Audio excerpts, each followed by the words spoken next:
Hey everybody, just going to take a quick break from the show to get you styled up with Stitch Fix. Shopping's hard. It's hard. With Stitch Fix, you get a stylist, though, who understands your style, your size, your budget, and they do all the shopping for you. Wow. This is excellent. Shopping, I'm telling you, shopping and figure out your style, it's overwhelming. Let somebody help you when it comes to getting dressed. We don't know what we're doing, so we let Stitch Fix help us out. A Stitch Fix stylist there. They know what works on us. We get the prices that make us look really good, and it feels good. You get some confidence boost walking around knowing that you're looking decent here. Oh, yeah. Yeah, we just give the stylist our sizes, style, budget preferences. We order boxes when we want, how we want, no subscription or any of that required. And they send called Just For Me pieces as well. Like, maybe you'd like this, and it's awesome. Outfit recommendations, styling tips. You keep what you love, you send back the rest. It's super easy. Yep. You can do it, and we are doing it because it's excellent. Personal styling for everyone. Get started today at stitchfix.com/STM. That's stitchfix.com/STM. Now back to the show. Hey everybody, just going to take a quick break from the show to tell you a little bit more about Rocket Money. It's the start of a new year. It's the perfect time to get organized, set your goals, prioritize what matters most. And for me, top priority is getting myself together here. Financial wellness, doing that, which that feels important, you know? Just feels like adult stuff that you have to do. And thanks to Rocket Money, my goals feel achievable now. They show me all my subscriptions in one place, help me easily cancel ones I forgot that I've been paying for, which happened to me. Absolutely happened to me. I had, for years, I was paying for something. I was like, what is going on here? Rocket Money found it and saved me lots of money since then, because it's been a while. So they did a great job here. Rocket Money is a personal finance app that helps find and cancel your unwanted subscriptions, monitors your spending, and helps lower your bills so you can grow your savings. Rocket Money has over 5 million users and has saved a total of $500 million in canceled subscriptions, saving members up to $740 a year when using all the app's premium features. Cancel your unwanted subscriptions and reach your financial goals faster with Rocket Money. Go to rocketmoney.com/smalltownmurder today. That's rocketmoney.com/smalltownmurder. rocketmoney.com/smalltownmurder. Now back to the show. Hi, I'm Ashley Flowers, and if you're like me and grew up watching America's Most Wanted and reading Nancy Drew, then hi, you're a crime junkie. And I bet that passion for solving mysteries never went away, which is why we've assembled a team of reporters to dig deep into all the cases we still obsess over. Each Monday, my best friend Britt and I will bring you a case that you won't be able to stop thinking and talking about. So join us by listening to Crime Junkie wherever you listen to podcasts. This week, in Pittsfield, Massachusetts, a strange and twisted man, together with a man who had horns installed in his forehead, commit some of the most brutal murders possible, but just don't want to admit it. Welcome to Small Town Murder.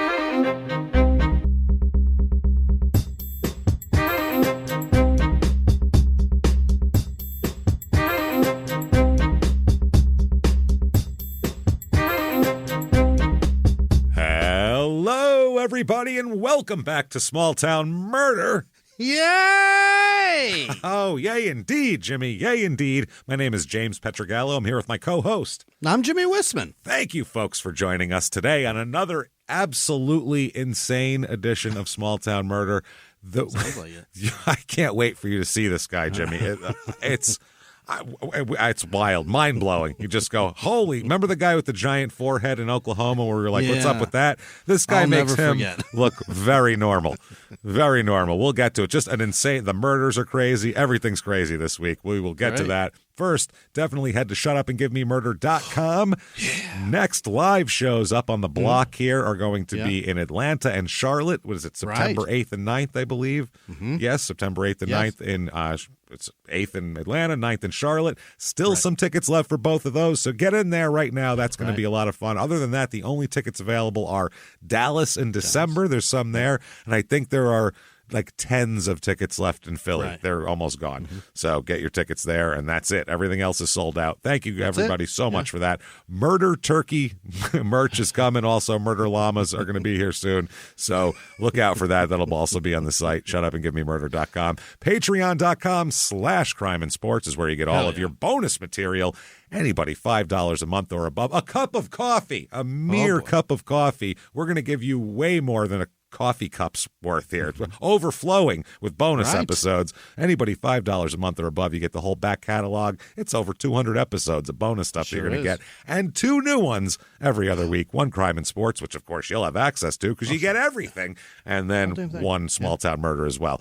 So this week for Crime and Sports, we're going to talk about Karl Malone, the famous basketball player who, for some reason, just had cannot stop impregnating teenage girls. So real back in the day, for 13-year-olds. he really loves them. So we'll talk about that. What's up with that, and how do you just skate by on that for so many years with nobody really bringing it up? Hey, Carl. What's up with that? We're going to call, hey, Carl, what's up with that? And then for Small Town Murder, we're going to talk about 2 of the craziest murders that I've collected over time. You look at a million cases, there's a couple where you're like, oh, that's not enough information, but that's the craziest shit I've ever heard. And I'm going to pull 2 of those. So out of thousands of cases, these are the 2 craziest goddamn things I could think of. We're going to have those together in one episode. One's in Louisiana, and one is in Arkansas, North Dakota, something like that. So we'll talk about that. It's going to be, they're wild stuff. Arkansas, North Dakota, something like that. Something like that. I don't know. Right up the middle there. Somewhere up the gut. Over the second base bag and in the center field. That's all I know. So we'll talk about that. Patreon.com/Crime and Sports. And Jimmy will give you a shout out at the end of the show, and we'll praise you as Jimmy mispronounces your name. So that's a lot of fun. That said, disclaimer time.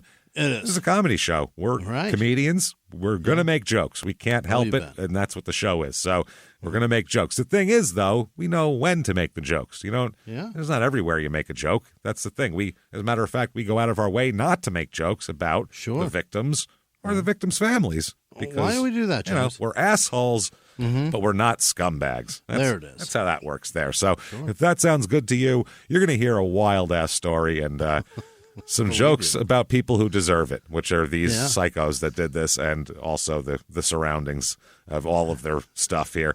But if you think true crime and comedy should never, ever go together, you just don't think it's a match, maybe you won't like the show. I don't know. But no complaining afterwards because we warned you. That said, I think it's time, everybody, to sit back.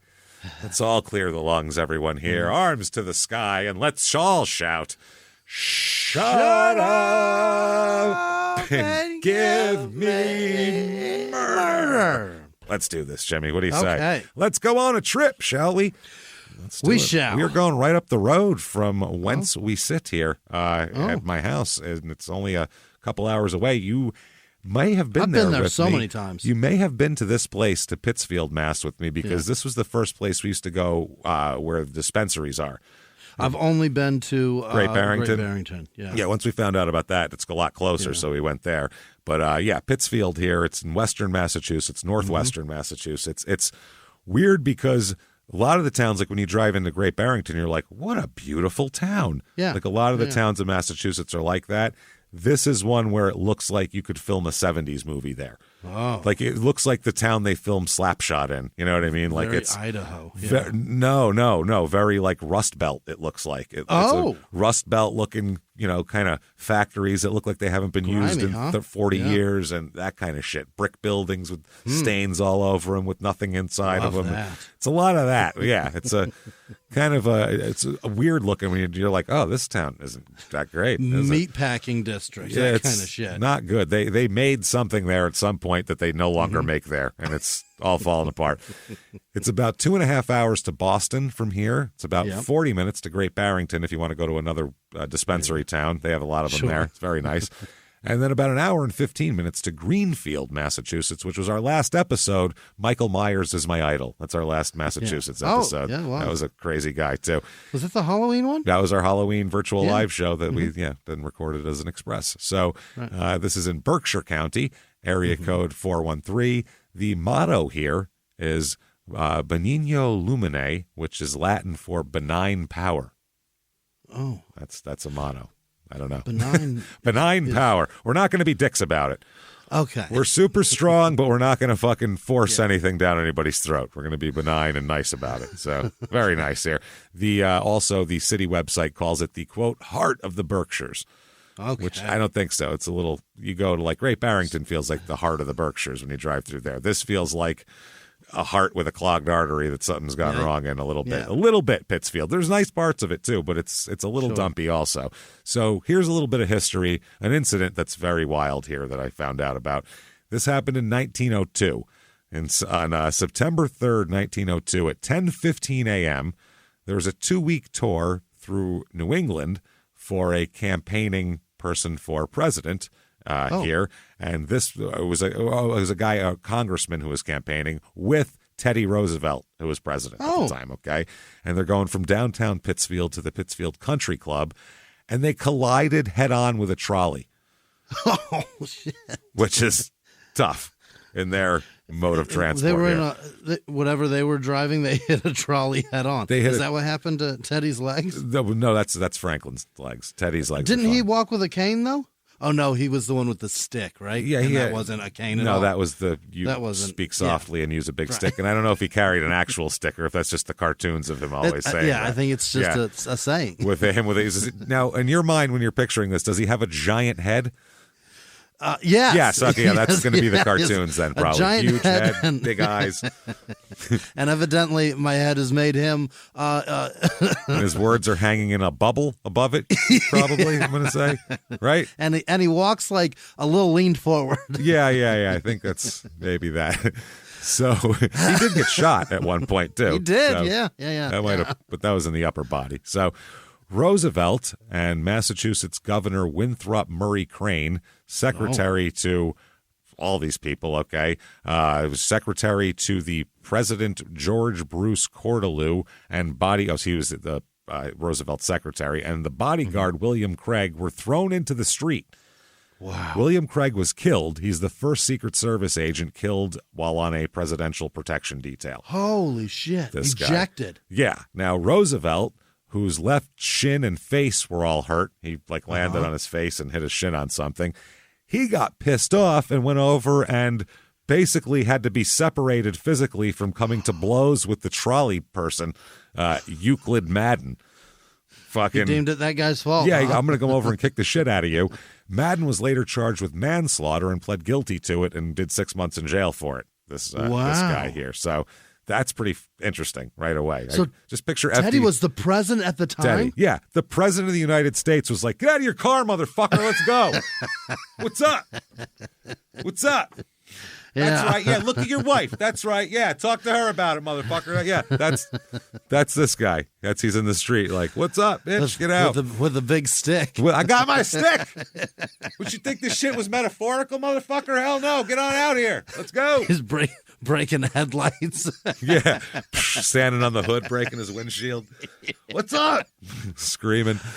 I want that to be how it went. Little glasses falling off, monocle popping out. Those tiny, fragile glasses. Yeah.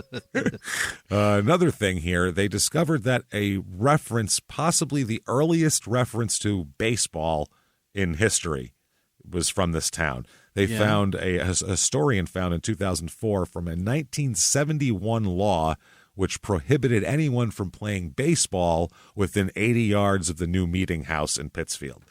This is now later on it's credited that baseball was invented in like 1839. So this is in 1791 and they used the words baseball. Now that might be a local game they were playing that's not like our modern game that they just happen to call baseball. We have no idea, but this is the earliest reference to baseball in the United States here, that tells me the state house has had some broken windows. Yeah, they're like, listen, stop hitting shit. Yeah, there's kids out there. Wiffle balls. Have you heard of wiffle? Someone invent plastic, please. This is crazy. Drill holes in it. Make it slower. Someone invent plastic now. I can't take it anymore.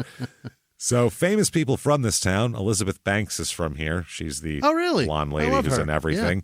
Yeah. Let's see. Great writer. One of the Dixie Chicks is from here. Which one? No, Emily Robeson. I don't know which one these are. That's the dark-haired chick. Whatever. Isn't there two? I don't know. like I said. Natalie Maines is amazing, and I don't know the other two. They sound like three cats fighting in a dumpster when they sing. I don't know. It's all I hear. It's all I can hear. Brian Piccolo is from here, the famous Chicago Bear that they made Brian's song, the movie about. Oh, shit. The guy who died and had Billy D. Williams crying by his bedside. That guy. Yeah, he's from here. Poor bastard. Herman Melville wrote Moby Dick while he was here. Okay, that's good. Just about a guy, a trolley driver, who he termed as a huge dick, and he disguised it and put some shit in there. So, and Robin Williams had a summer house here as well. Oh, so there are nice parts of the place. Summer away from the water. Yeah, but you can go toward, it's, 2 hours? Yeah, I guess you could. Why not if you're Robin Williams, have a summer house? Why, if you're Robin Williams, you have a house down the Cape. Nantucket, Martha's Vineyard. You're over there. Yeah, why are you doing over here? You're a movie star, for Christ's sake. Why are you saving so much money, Robin? Bring your Oscar with you. They'll let you in. You're fine. So reviews of this town here. Let's see. They really range, by the way. This goes really, it depends on your experience, I feel like. This has to be. So here is 4 stars. Your typical town has everything your childhood town should. I don't know, what's that? Candy store, ice cream shop, firehouse, weirdo who stares at the kids from a park bench. Yeah, one guy who's drunk all the time. Wide variety of public schooling in the town, all the way to high school. Oh, they have schools in the town? You can go to high school here? Wow. You can get an education from kindergarten to 12th grade. Kids are doing reading, writing, and arithmetic in this place. My goodness. Other options in nearby cities and towns as well, most with good out-of-district transport. So you can pick whatever public school you want here, anywhere. 4 stars here. Low crime incidents. I feel safe. Okay. That's good. Feeling safe. I haven't heard of the crime, so it feels safe. That's what they mean. I mean, feeling safe is as good as being safe. It's the same thing, really. Some people that are not safe certainly feel safe. Yeah. And some people that are very safe don't feel safe at all. So it happens. Right. Here's 3 stars. Pittsfield is a weird place. It starts out with, which I enjoy.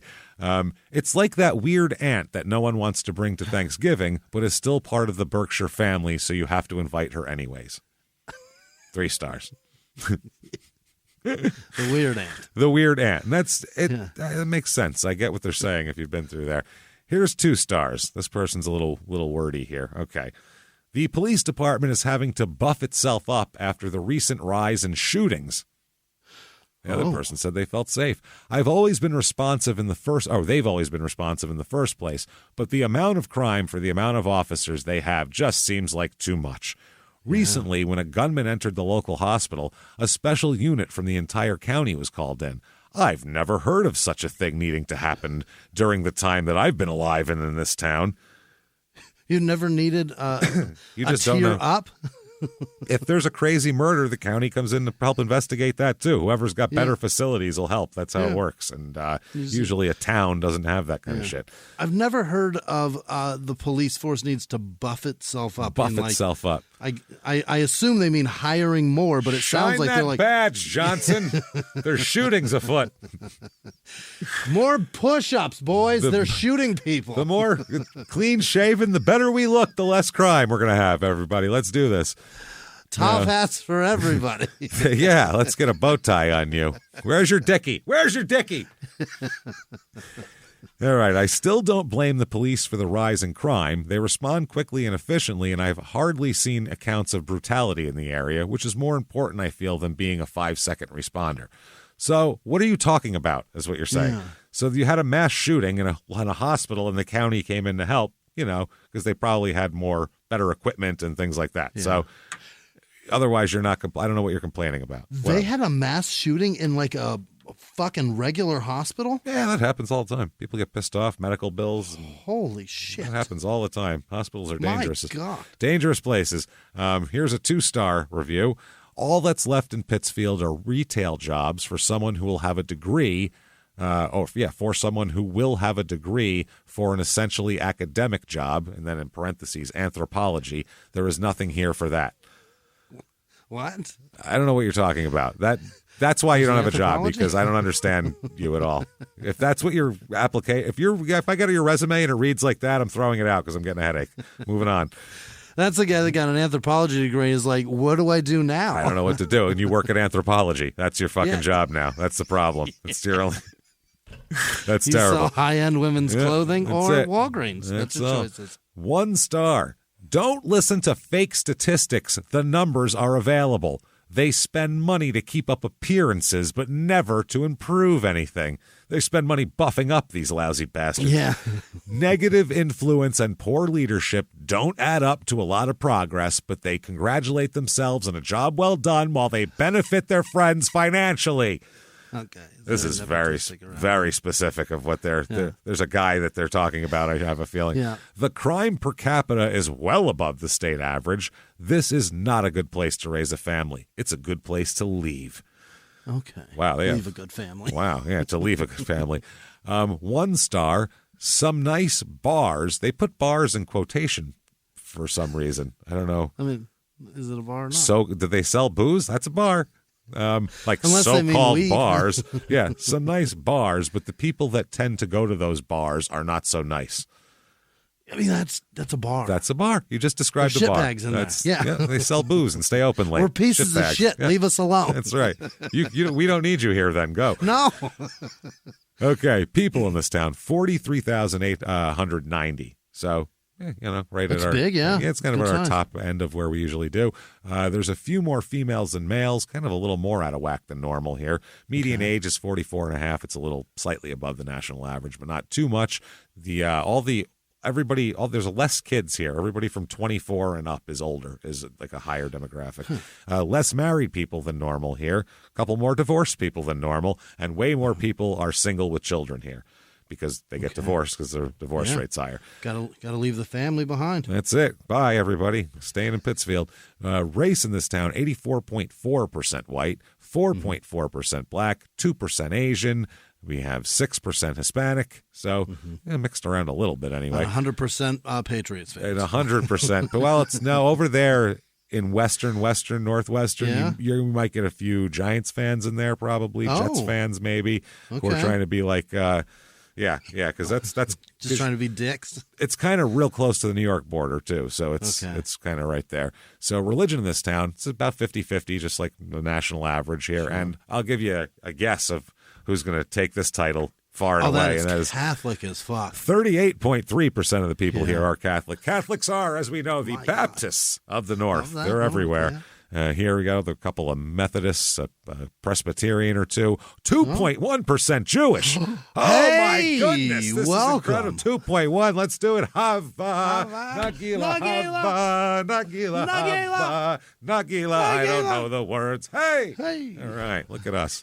Is that 2 weeks in a row? I think it is. It went like a year without it. Now it's 2 weeks in a row. I don't know what to make of it. Yeah. So in Berkshire County, Massachusetts, 70 and politically here, last election, 72.4% voted Democrat, 25.3% Republican, 2.3% Independent, and the unemployment rate here is slightly above average because, like they said, when you go around, you see a lot of things where you're like, well, that used to be jobs, Yeah.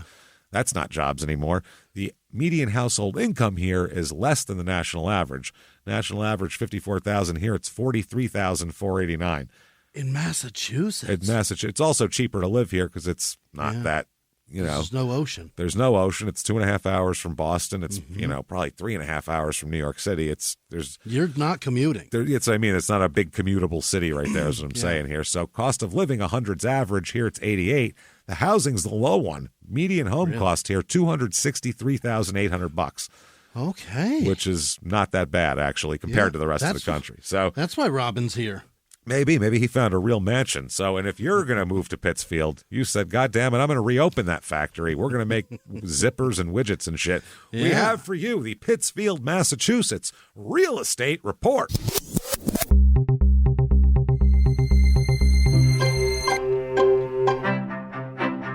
All right, your average two-bedroom rental here goes for $1,480, which is above the national average. So buying seems to be the way to go here.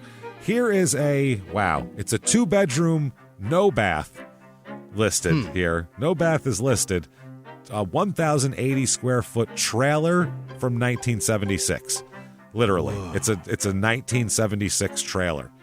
didn't put bathrooms in them back then. I don't know. It has 0 bathrooms listed. Yeah, listed. So I don't know if there was a bathroom and they took it out, or if you don't. Maybe if you don't have a bathroom installed, you can't say that you have a bathroom. I don't know what it is, but it's really shitty. It looks like hell. It has wood ceilings in the living room, like it's a fucking cabin though.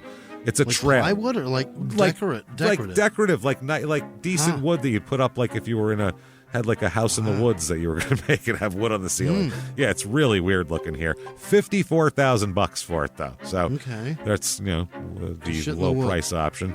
And here's a 5-bedroom, 4-bath, 4,581 square foot house. Yeah. It's pretty goddamn cool. It's a nice old house built in 1880. It's badass. The inside, it's like these different wallpaper. It looks like fancy but old. You could have a really awesome haunted house here. It looks like that. It's decorated like an old-time haunted house. $399,000 for that. Okay. It's a huge house, too. It's nice. No kidding. Yeah. A 6-bedroom, 6-bath, T-bowl for each and every B-hole right here. Oh, boy. 6,845 square feet of house. My God, that's so much house. On 20.41 acres. Yeah. Oh, tell me more. Built in 1940. It's a big, giant stone house. It's awesome looking. Yeah. It looks dope. Yeah, it looks like an English manor. It's so nice. 20 fucking acres. Almost 21 here. It looks really nice. Again, probably haunted, but really nice. Out back, there's a really nice deck hot tub thing going on. Beautiful, done in a modern way inside. $1,685,000 for that. What? But that's a mansion on 20 acres. And that's incredible. That's a great. If you're looking for a house of $1.5 million or so, I recommend it. It sounds pretty wish awesome. I had $1 million Let's right go, now. Let's go get that. So things to do here. Here we go. The Berkshire Museum Festival of Trees. Okay. Yeah. Christmas trees with decorations on them. It's fucking boring. That's what's going on here. The Berkshire Craft Beer Festival. Okay. Yeah. They said, unlike some festivals, the BCBF, obviously, that's what they call themselves. It's got a fucking acronym. Does not have, quote, per drink tickets. However, we are a tasting and beer education festival. We are not the place to consume mass quantities of beer. We follow the same rules as your favorite pub. Guests receive a 5-ounce handled mug on entry, which is yours to keep. And then you get some samples, and that's it. Okay. Don't think you're coming to the beer festival to get drunk or nothing. Don't try to come here and get rid of your problems. Yeah, and go to the bar for that. $50 for that, by the way. Holy shit! Get the hell out of here. I don't think so. They also have, and they even have something called a chug run, but don't chug. Yeah, they don't want you getting drunk or nothing. They do have the fair frozen Polish food you can buy, kielbasas and shit. They also have. Here we go. Entertainment for your listening and dancing pleasure will be provided by the Rymanowski Brothers of Albany, New York. Oh, boy. That's a polka band, I think. I'm so glad they told me where they're from. I would have. It's not the one. It's not Mobile, Alabama. It's not those Rymanowskis. No, the other. Oh, you mean those Rymanowskis? Yes. Okay, from Albany. Those are the ones. Yeah. Thought they were the ones from Caracas. That's the different ones. Okay. And then also there's the 7th annual Moby Dick Readathon. So you can sit and listen to people. Yeah. $5 it says to listen to people read Moby Dick. So crime rate in this town, what we're interested in here, property crime, slightly above average, but not too far above average. And then violent crime, murder, rape, robbery, and of course assault, also a little bit high, but not, double or not anything exorbitant like that, but a little bit high, higher than the national average. For a small town, I mean, that's not, what's the advantage of living in a small town if there's crime there? It's like, well, that's why we're here. We're here to, not have that. If you have it, fuck it. I guess just move to a city. At least there's closer jobs. So Boston's right there. Yeah. Let's talk about a murder, everybody. Or not let's do a murder. It. Let's talk about a whole shitload of murder and a bunch of weird stuff. Okay. Let's start out with a guy here we'll talk about named Kevin Reiser. I guess that's how you'd say it. Reisser. Reiser? Reiser? Yeah. Reiser. We'll call him Reiser. The Reiser, bro. The Reese. The Reiser. What's up, buddy? Yeah, Kevin Reiser here. And Kevin's with an E, by the way. K-E-V-E-N. 2 E's. Yeah, that's his name. All right. God. So Back in 1997, now our murders are going to go up through 2011 here is when these happened, but we need to start back in 97 to talk about a couple of Kevin's friends here. Okay. Kevin's going to hang out with some people. He's going to go hang out in an apartment here. He knows this guy who lives at 13 Melville Street here where, there's going to be an issue. Okay, so he goes to this apartment and he hangs out with a guy named Adam Lee Hall, who also goes by Leo Mazzoli for some reason. Yeah, I mean, AKA you gotta really Italian this. Adam Lee Hall, which is very plain. I need everybody to know that my great-great-great-grandfather was an Italian. Leo, Mazzoli. All right. Leo Mazzoli. So in 97, old Leo here, Adam, he's 21 years old. And Kevin Reiser is, I think, 18 years old. And there's another guy there, Richard Stanson. He's 21 years old. Guy named Paul Glass is also on hand. He's 18 years old. And then two minors, let's throw into the situation. Oh, boy. That is Paul's girlfriend, Amanda E. Betts, who's 14. Okay. She's going out with an 18-year-old hanging out at his apartment. Yeah. And Anthony F. Mazza, probably, here, Mazza, an actual Italian guy who Mazzoli is trying to take his name here. He's very embarrassed. Anthony's 15 years old here. So we got two minors. We got 4 adults and 2 minors in the mix here at this apartment hanging out. We have Paul. We have Adam/Leo here. We have Richard. We have Richard Stanson, Paul Glass, Amanda Betts, Anthony Mazza, and then, of course, Kevin Reiser. The Reiser, man. Hey, everybody, just going to take a quick break from the show to tell you about the safest sponsor ever, Simply Safe. Absolutely. These people will keep you safe. It's amazing. You know that every 26 seconds a burglary takes place in the United States, according to the FBI. That means that by the time this podcast is over, dozens and dozens of homes will have been targeted, ransacked. God knows what happens here. So protect your home before it's too late with Simply Safe proactive security system. Simply Safe helps stop threats before they even have a chance to break in. Named Best Home Security System by U.S. News and World Report 5 years in a row.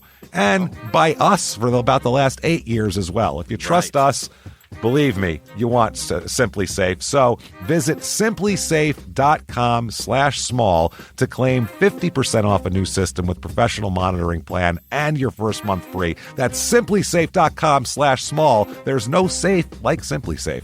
Now back to the show. Hey, everybody, just going to take a quick break from the show to tell you a little bit about Sono Bello. You know, the most known secret with celebrities and influencers and all these famous people is so many of them have had lipo. They've had lipo, whether it's a little touch-up here or a total makeover. Yeah. Nobody has a perfect body. That's the thing. No. They may look like it on TV, but there's things that help that. Absolutely. Lipo now has changed, and Sono Bello's been at the forefront with using LAL technology and getting those beautiful and natural outcomes for each person. Looking real natural. Our friends at Sono Bello are offering their best deal. You're now included in their winter savings event, but appointments are limited, so please get on this. Sono Bello doctors are masters in micro laser fat removal, a brilliant technique that removes stubborn fat permanently wherever your problem areas are. Tummy, love handles, thighs, arms, it's gone in one comfortable visit. Eating healthy and workouts are great. Keep doing that, but if you want to lose that stubborn fat in one visit, check out Sono Bello. Save big during their winter savings event. Schedule your free consultation now at sonobello.com/smalltownmurder. That's sonobello.com/smalltownmurder. Now back to the show. It's a lot of people. It's a lot. You don't have to remember all these people after a while. Well, they're all hanging. You remember when you were a kid? Remember being 18? You'd hang out with 12 people in a fucking closet if you were smoking weed or, a movie's on or something. You don't care. But I remember 6 people in an apartment and everybody going, let's go somewhere. Because this is... Well, yeah, it sucks, but, you're too close. We're allowed to finger each other in here, though. Yeah, there's nowhere else where it's really where that flies. Right, So put your feet up here and I'll put mine up there and we'll touch. And nobody will care. No one's even going to care. So I guess Reiser, he says that Hall... one of the guys here. Where'd Hall go? Where's Hall? Oh, no, not Hall. Yeah, Hall. There's another guy here named Hall. Okay. He's a minor also. So you're not talking about him. So, oh no, Adam Lee Hall is Leo Mazzoli. Right. Good God. How did I confuse that? So Hall, he knows Hall for a while here. It's Hall's apartment.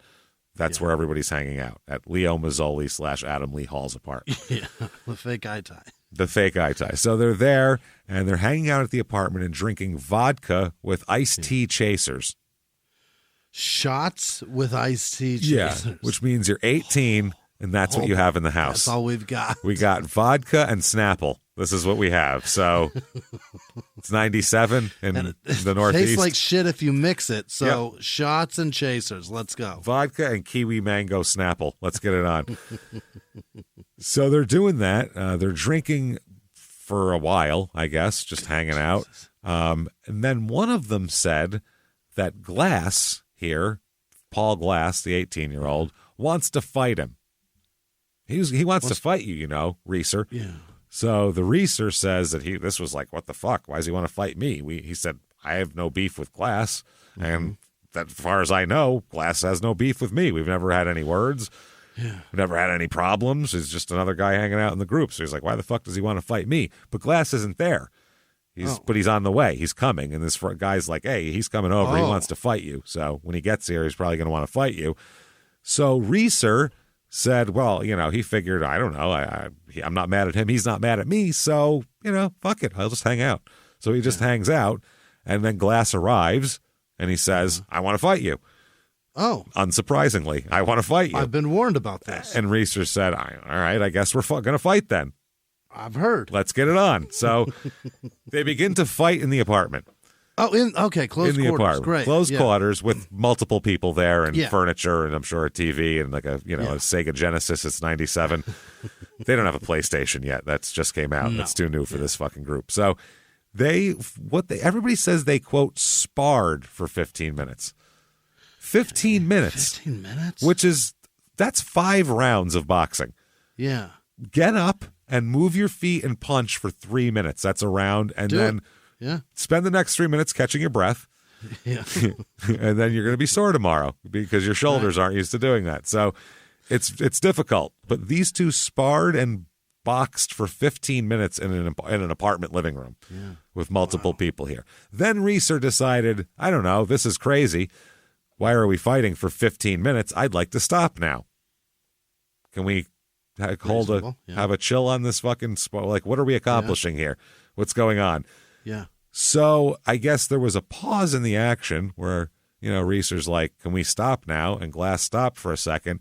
And then out of nowhere, everyone else in the room jumps on Reeser and starts beating the shit out of him. Oh, what the fuck? Yeah, Hall, Stanson, the girl, everybody. They all start kicking the crap out of him. Matza, everybody. They're all beating the shit out of this guy, okay? They beat him with their fists, they kick him. They get a wooden board with nails in it, and they beat him with that. Jesus. They just beat this guy unmercifully from what I understand, the beating takes place over a period of, I wish I was making this up, 3 to 5 hours. Oh, boy. They just beat him for 3 to 5 hours, which 3 to 5 hours, you can get bored of anything for 3 to 5 hours. I don't want to fuck for 5 hours. Never mind beat somebody. And, that seems like a lot. I mean, it's too much. What?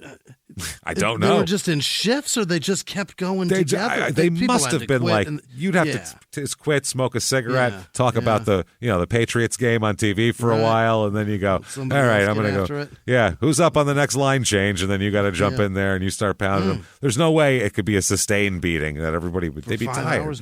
Too tired. So he tries to stand up at some point, and he gets pushed back down, and they beat him more. Mm-hmm. So eventually he blacks out from being beaten unmercifully for 3 to 5 hours, which seems like you'd be going, please black out. God, why won't I black out? Why does my brain not want to protect me from this horrible thing that's happening? How in 3 to 5 hours has nobody knocked me unconscious? Yeah. How weak are you motherfuckers? Pussies! You're not knocking him unconscious. You're just beating the piss out of him. You're just beating the piss out of him. God, I love Funny Farm. So he ends up coming to. He survives this brutal attack. Okay. which would have killed a lot of people. He said, quote, I saw blood everywhere, on my face, on my hands, on the walls. Oh, yeah. Yeah. Later on, he's asked, when you woke up, how did you feel? Which is maybe the dumbest question. How dare you? How do you think I felt? You fucking idiot.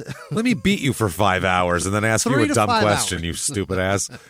How do you feel? How do you feel? He said, quote, like hell. I couldn't move. Yeah. I didn't just win tracks. the Super Bowl. Yeah. Why would you ask me that question? That all tracks through, I think, right? That's good. So, I think everybody can imagine. wow. How do you think I felt? The next day, he left the apartment with Hall and Stanson and Glass. So Paul Glass and Dickie Stanson and Adam Lee Hall / Leo fucking Mazzoli to get food.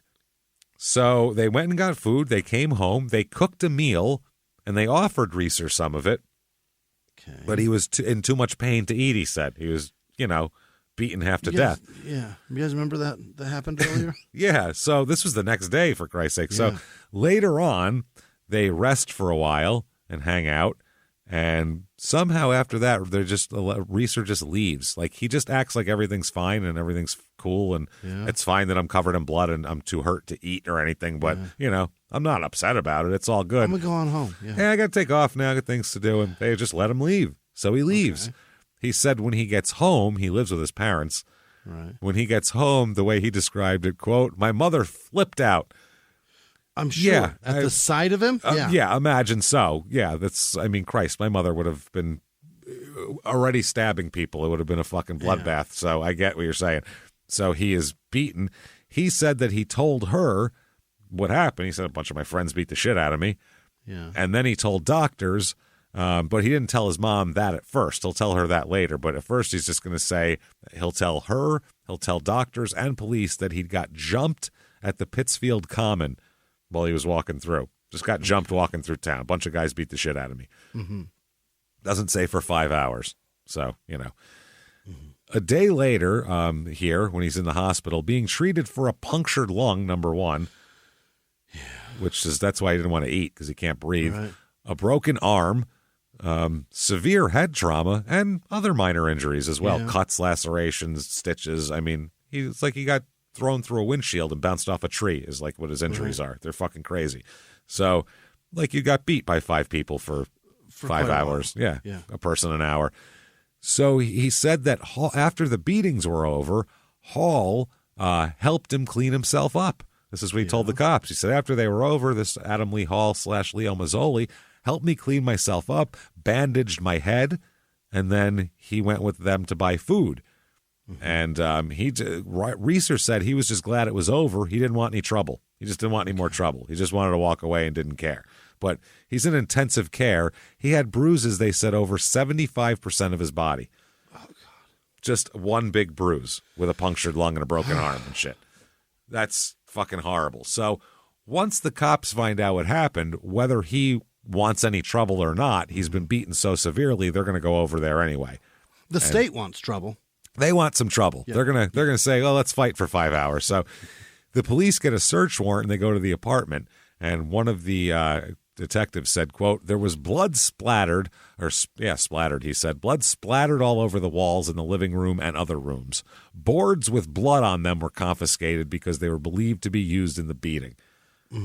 Oh, my God. They said they were stunned by the pure savagery of the assault. Sure. They said the blood was everywhere on the walls of the apartment, all over fucking everything. They said, quote, "It was a vicious, vicious beating of a human being. We're lucky it wasn't a murder."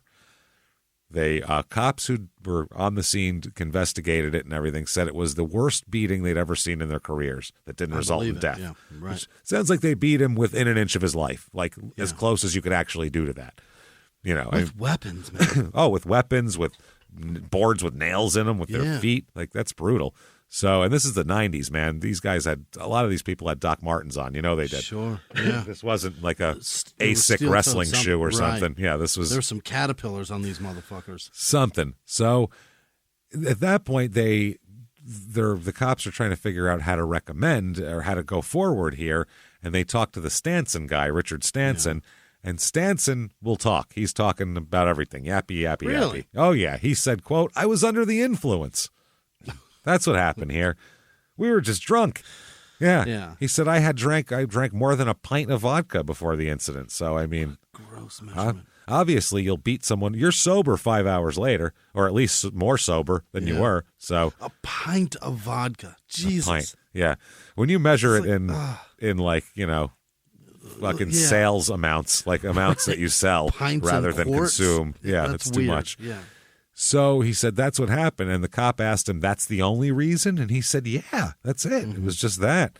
The judge, he was later asked, "Was this a friend of yours?" And he said, "Yeah, total. Yeah, love the Reeser, bro. The Reeser's the shit, man." And they said, did anything to you or anyone else to provoke this beating?" And he said, quote, "Yes, he was provoking me because of the way he looked. Or because of the way I looked. Sorry. He was provoking me because of the way I looked." Okay. He's like Strawberry from Up in Smoke. He was severely burned as a child, Stanson. And if anybody looks at him weird, he needs to beat him for 5 hours, apparently. Okay. On this October 7th, 1980, his mother, Diana Sue Stanson, tried to use a gasoline-soaked rag to remove roofing tar from the skin of her 4- and 2-year-old children. Okay, I have a lot of questions. Number one, how the fuck did your 2-year-old get roofing tar on it, first of all? Yeah. Number two, you thought gasoline was the solution to this in 1980? That was your idea. She needed something with a cutting agent that would How dissolve about nail the polish tar. remover? Alcohol. Try that. There's different things. Gasoline. Those are flammable, but fucking gasoline. Not There's never been a moment where somebody was like, everybody knows that you rub gasoline on a person for this. That irritates the fuck out of your skin, too. Oh, God. I had a Then you're all Zippo open in my staticky. pocket once. When I was a teenager, I fell asleep and it opened in my pocket and the Zippo fluid I had a huge chemical burn on my fucking leg for like 3 months. It was horrible from this fucking shit. I can't imagine if someone was rubbing something off, rubbing gasoline into your skin. That can't be good for you. Trying to thin out an oil-based... Fuck. It's a petroleum-based something. Tar. It's fucking tar. Yeah, it's crazy. So anyway, Richard was 4 at that point. Mary, his little sister, was 2, and they were in Middlefield at that point, Massachusetts. A spark from the hot water heater ignited the fumes, causing a flash fire that destroyed the home and set the children on fire. How much gas did she pour on these fucking That's what I kids? mean. How much gas was in the air? I picture you dip a little tiny corner of a little rag napkin. and you dip it in the thing and then you do a little like you'd lick your finger and wipe something off, but with a gasoline and a rag, and not like soak them down. Tarred and feathered as a prank or something? Yeah, what happened to these kids? So the Bay State Medical Center there, the spokesperson said that Mary suffered 3rd-degree burns over 100% of her body. Oh, God. And she died 15 days later. Richard suffered 2nd- and 3rd-degree burns over 85% of his body. He survived, obviously, but his arms and everything else, they say, plainly show the burns, despite extensive reconstructive surgery and everything else. So it's a lot, yeah. And I guess Stanson is Hall's stepbrother, too, by the way, which is weird. I don't know how that I don't know if it's mother, father. I don't know where the relationship comes from, but that's how they know each other. Anyway, that's what's going on here. Wow. So they rule that Stanson is too dangerous to release after this. They won't give him bond right away. But he's saying that he was under the influence and that's it? I was drunk and he was looking at me, looking at my burns, and I didn't like it, apparently. But they told him the Glass wanted to fight him, so why the hell are you involved? But I guess that was just a plan to lure him in because they apparently had the signal of when Reeser says we're stopping, then everybody jump him because they all did it like on cue, like it was a plan. So also charged here are Glass, who is the guy who he was sparring with, a 14-year-old girl, Amanda Betts, the 15-year-old Anthony Mazza kid here, and Hall, of course, as well. Hall, though, he says, I have an alibi. I wasn't there for any of this. His 17-year-old girlfriend, he's 21, by the way. That's classy. here. I guess his 17-year-old girlfriend was charged with attempting to intimidate a witness at that point. First, he was using her as an alibi, and then he used her. Her name's April Slitzker. She was using the 17-year-old girl to try to intimidate witnesses, which if I want to intimidate a witness, I send a 17-year-old girl named April over there, and they're going to be shitting themselves silly. That's intimidation. Open up. April's here. Oh, shit, It's April, everybody. Run. You don't hear that very often. April coming. April coming. April coming. April's going to take your shit. So there's a bail hearing, and in the bail hearing, they describe the fight as a death match between Glass and Reeser. It's somewhere between a sparring contest and a death match because it's described alternately as those two things. So I don't know which one. I think it's a spar that turned into a death match, maybe you could say. I think it's a spar that he may have been embarrassed that he couldn't finish, so he needed 5 other friends. Maybe that's what it is. So Hall's attorney asked Reeser in court if he could have chosen not to fight and if he could have left before the fight started. And Reeser said that he had not been prevented from leaving before the fight started. He didn't try, but no one said you can't go anywhere or block the door. He could have walked out anytime he wanted. That's a wild. Yeah. You could have left anytime you want. Yeah. All right. Well, I'm young and I was having fun. I didn't. Yeah. What are you talking about? I was halfway into a game of Madden. What the fuck are you talking about? When was the last time you hung out with friends, you fucking loser? Just leave? Yeah. Plus, I would look like a pussy. So. Right. Because that's how teenage boys think. Right. So they also said that Hall had left to open to go with April and wasn't present when Reeser was beaten with the wooden board, is what they established here. They also established that Adam Lee Hall had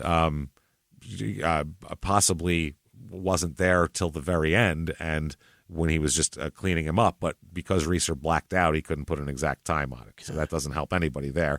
The judge, after hearings and everything, decides that she found clear and convincing evidence that no court-mandated conditions on bail for Adam Lee Hall could reasonably assure Reeser's safety. So fake eye tie staying in. He's staying in, and they're going to have the trial as soon as possible here. Mm-hmm. So what ends up happening to the youths here, the two youths, Amanda Betts and Anthony Matza here, they were ordered held at the Department of Youth Services Detention Center in lieu of $10,000 and $25,000 bail, and they each face a count of kidnapping, one of assault with intent to maim. Jesus, that doesn't sound good. No. Not just intent to injure. 2 counts of assault and battery by means of a dangerous weapon, and 1 count of assault and battery in connection with the beating of Reeser here. So they end up, Stanson ends up being sentenced to a, quote, you sir may fuck off, 3 to 5 year sentence in state prison. For assault, Assault, yeah. People are going to be looking at your burns a lot in there, homie. Yeah. And enjoy that. They're going to be eyeballing the shit out of you. Yep. So that's going to be real interesting. He's going to have some wild nicknames for you in there. You don't like people fucking, you don't like people looking at you. Your nickname's going to be Burnty Ernty pretty soon. So you better, Dickie burns a lot. So that's how that goes. And Glass is also serving 3 years at Berkshire House of Correction as well. Now, the Matza kid, he received as a juvenile, they tried him, and he received suspended sentences and was placed on probation for that. He's 16 at this point. He admitted to the facts that happened, and there you go. He's going to do that. He, I guess, pleads guilty to 1 count of kidnapping, 1 count of assault with injury to maim, basically all the charges, and they just give him probation, which is very nice. 5 years of probation, and orders him to refrain from drugs and alcohol, undergo counseling, and go to school. You're sentenced to school. Go to school, you little bastard. And I don't think anything happened to the girl. I could not find anything that happened to her. She was arrested and held, but I don't know what her charges were. Something tells me probation if everyone else got probation. So anyway, that's how it all works out. Hall does a couple years in the joint for this. Everybody goes away for a couple years. Reeser kind of fades into obscurity here. So fast forward 12 years. To July 21st, 2009. We're in our 30s. Now we're in our 30s. Now Adam Hall, we're going to talk a lot about him, old Leo Mazzoli here. Yeah. Adam Lee Hall, At this point, he's a Hell's Angel. Oh. Yeah, at this point, he's known as a Hell's Angel, and, that's his whole identity now. Yeah. So he's grown up a that bit. guy. Yeah, the Massachusetts Police Lieutenant Joseph P. McDyer, who's the commander of the Drug Task Force, said, quote, he's a member of the Hells Angels. We've seen him wearing his gang colors riding around the county with the Hells Angels. So that's, if you're riding with the Hells Angels, wearing the colors, you're a Hells Angel at that point. And usually. you've been doing this a minute. Yeah, that's what I mean. You're in the group here. If you've got the vest, you've been You're around in this there. club a long At least a couple time. years. Yeah. At least a few years you've been hanging around here. So let's introduce some new people here. Let's talk about David Glasser. Glass ER. Not the other, not to be confused with the other guy, just Glass. Right. This is Glasser. David Glasser. He's 44 years old at this point. He's a friend, an acquaintance, a guy who Hall knows, a guy who Adam Lee Hall knows. And he, I guess, would perform odd jobs for Hall. He's a little bit slow, David Glasser, we'll talk about here. Okay. He would perform odd jobs in exchange for cocaine. Oh, yeah. It's a Yeah, good word. which is weird that to say he's a little bit slow when he's doing a lot of cocaine. So he's mentally slow, but he's doing it very quickly. Still human and capable of being addicted to something like that. Oh, for absolutely. Sure. Yeah. Glasser would say he's mentally and physically challenged. He has diabetes also at this point. Oh, yeah. Put chemicals in there. That's when you have mental and physical challenges already, and then you're also a diabetic.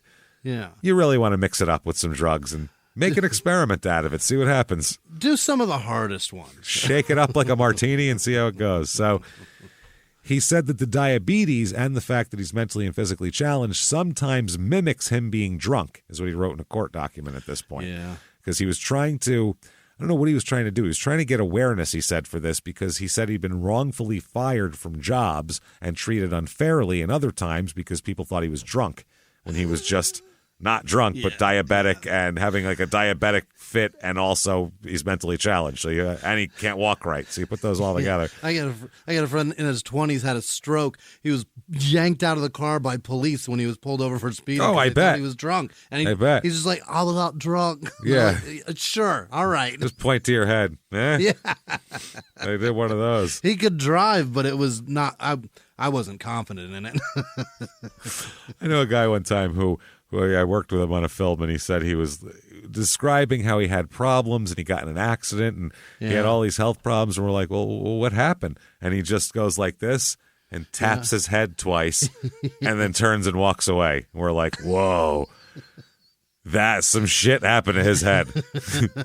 Boy, he is not right, dude. That's something wrong. Either he just told us think about it, or it's all in there. Yeah, no. He pointed to his head, like his forehead, like, my head's fucked up, and then he walked away. Right there. That's behind here, it's madness. It's wild. You don't even want to know. So David Glasser is a handyman, and people like him. He's a nice guy. He's known as a gentle, nice guy. Likes his Coke once in a while, but whatever. Sure. So he likes loud rock music. He likes to play the drums. I don't know how good he is at them, but he likes to play the drums. Probably great. Yeah, he's got some issues. So he ends up one day going to a property on Route 143 in Peru, which is a town near there, to help Adam Lee Hall with a task. Now, the property is owned by Hall, and his girlfriend, Brittany Beggs, stays there. If that doesn't sound like a porn star, I don't. With 2 G's, Jimmy. Does she? Brittany Beggs? That's a porn name. Yeah. With 2 G's? Come on, man. She's so good. She's won so many AVNs. Brittany Beggs. She's the anal queen, I feel like, right? Because she'd have to be begging to. Oh my God. On her knees a lot, that Brittany. Wow. So yeah, either way, and whatever direction it's going, it's. Yeah. So Glasser, I guess, was moving equipment at Hall's request here. At that point, he's just doing his job, working. Glasser, limping along. Hall comes up behind him with a wooden baseball bat and begins beating him repeatedly, just going to town on Glasser, just fucking pummeling him with a baseball bat, casino style. This is a man that has physical and mental disabilities. Absolutely. Okay. Yeah. Does not need a baseball bat to knock this guy around, put it that way. Especially he's a Hell's Angel, for Christ's sake. You should probably be able to handle yourself to the point of this guy. But the beating was because, and this is what's disputed, either he wants something from Glasser, and that's he's accusing Glasser of stealing a carburetor from him, from a car, which Glasser says he absolutely did not do. So he's saying either you give me my carburetor or you give me $1,000 for that carburetor. Okay. Right now, as I'm beating you. Oh, so he's over here doing manual labor for Coke. He doesn't have $1,000 to fucking throw around, obviously, here. He can't even buy Coke. He can't even buy the Coke. He's got to move farm equipment around. So he beats him with this bat, beats him pretty goddamn good here. And then Hall threatens to kill him if he contacts any cops over this. If you fucking tell on me for this beating, you're fucking dead. Then he forces Glasser to sign over his truck to Hall. Hall forces him after a beating, makes him sign his truck over to him. He said, well, you don't have the money, then you're giving me your truck. That feels more than $1,000, right? A little bit. Well, I don't know if it was a good truck or not, but sends him on his way after that. And tells Glasser, get out of here, I guess get walking, because you don't have a truck here. So he showed up, Glasser does, at the Berkshire Medical Center for injuries to his arms and legs with this bat. I guess he wasn't hitting him in the head anyway, beating him over the arms and legs. So state troopers are dispatched about a possible assault, obviously. And, here Glasser's taken to the police barracks for an interview where he told them what happened.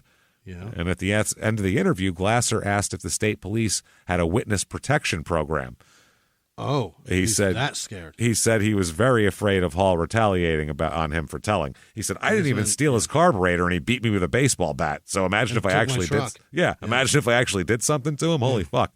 So now probably that was just a big ruse to steal his car and sell it because he felt like stealing his car. Right. That's all it was. He's punking him. So. Wow. According to the report here, Glasser was escorted out of the barracks and told to contact police if anything further happened. Hold on. He beat you half to death. If he finishes the job, give us a call. Wow. Yeah, not a lot. I mean, I don't know. Not even like, well, we'll take you over to the court, get you an order of protection. Not that would help, but nothing. They were just like, anything happens, let us know. They didn't even stay here overnight him. They just kicked him out. There you go. So oh boy.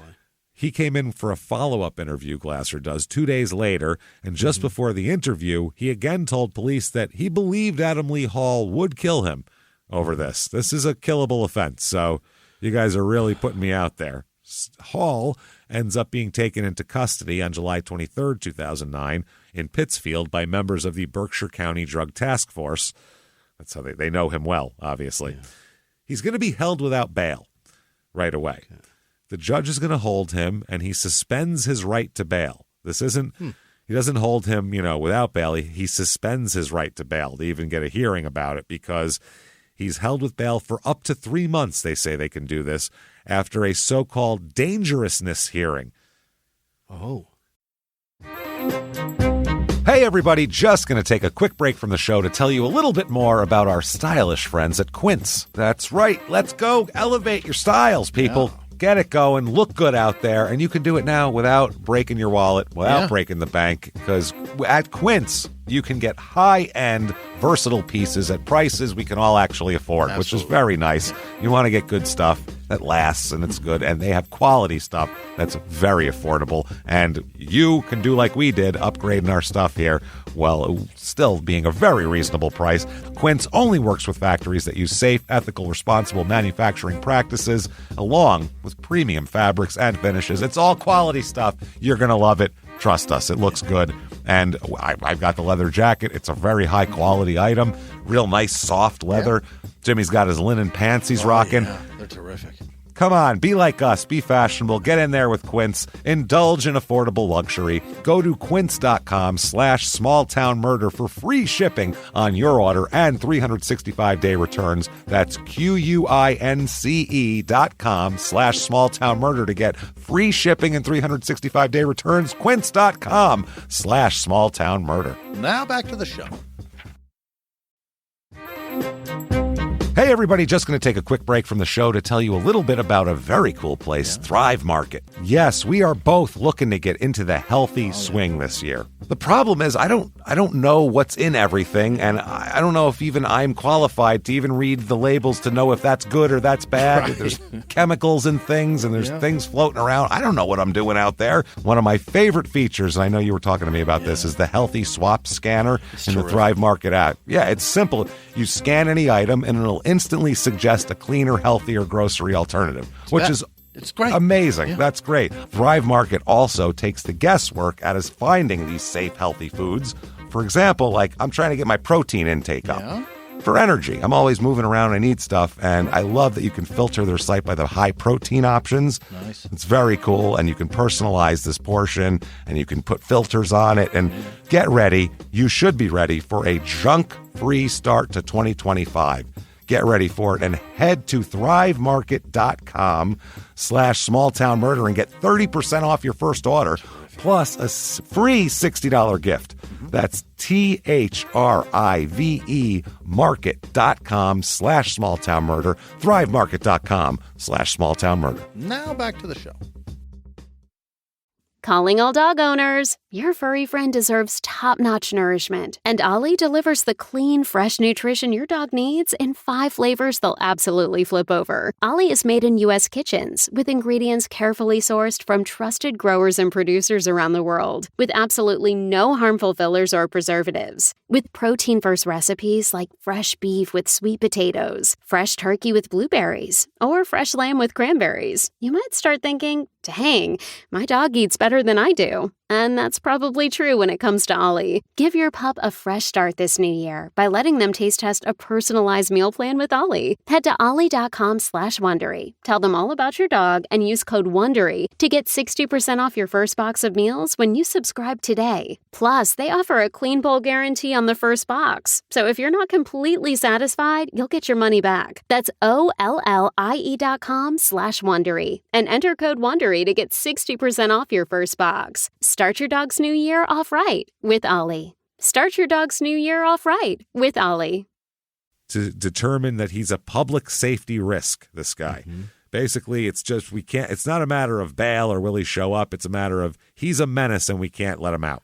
How many victims will there be if we let him go home? Right? Yeah, even though this is pre-conviction and everything like that. But, I mean, still, the hearing, which was held at the Central Berkshire District Court, that's what that's called, was ordered here, and Hall was arraigned on a slew of felony charges. We're talking a whole bunch of shit. So the judge remanded Hall to the Berkshire County Jail and House of Correction, where he'll remain without the right to bail for up to 90 days. Wow. The violent offenses are armed robbery, assault and battery with a dangerous weapon, witness intimidation, extortion by threat of injury, and kidnapping. Oh, and he's also charged with a single count of cocaine possession with intent to distribute, because when they picked him up, he had a bunch of coke on him as well. That feels like he's not getting out for a while. He's pretty fucked in there. Yeah, that's drugs and violence.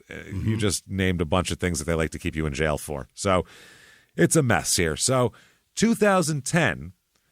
he is in more trouble, Hall, as this goes on. He's being held in jail still. He's being held on $50,000 bail now, because he got out of jail on that last one before the trial will happen not for 2 years on that beating.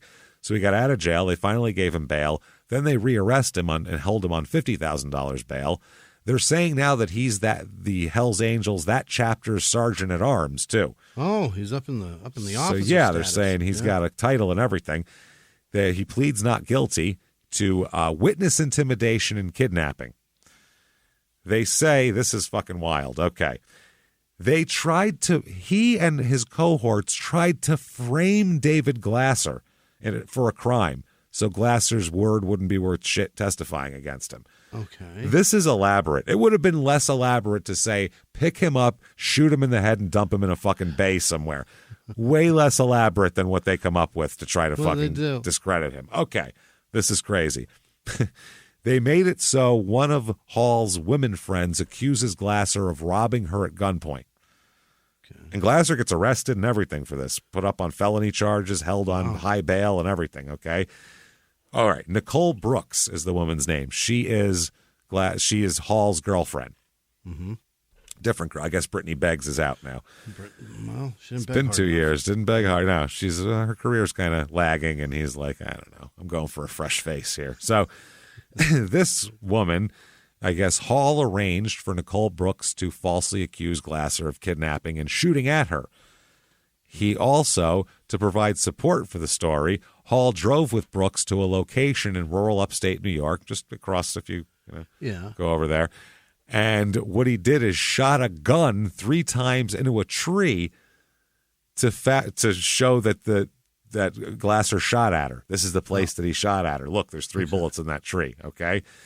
Then the gun that was used on the tree was supposed to be planted in Glasser's car by a guy named Scott Langdon, who was another friend of Hall here. So the police could then trace the bullet holes and tie it all back to this gun ballistically.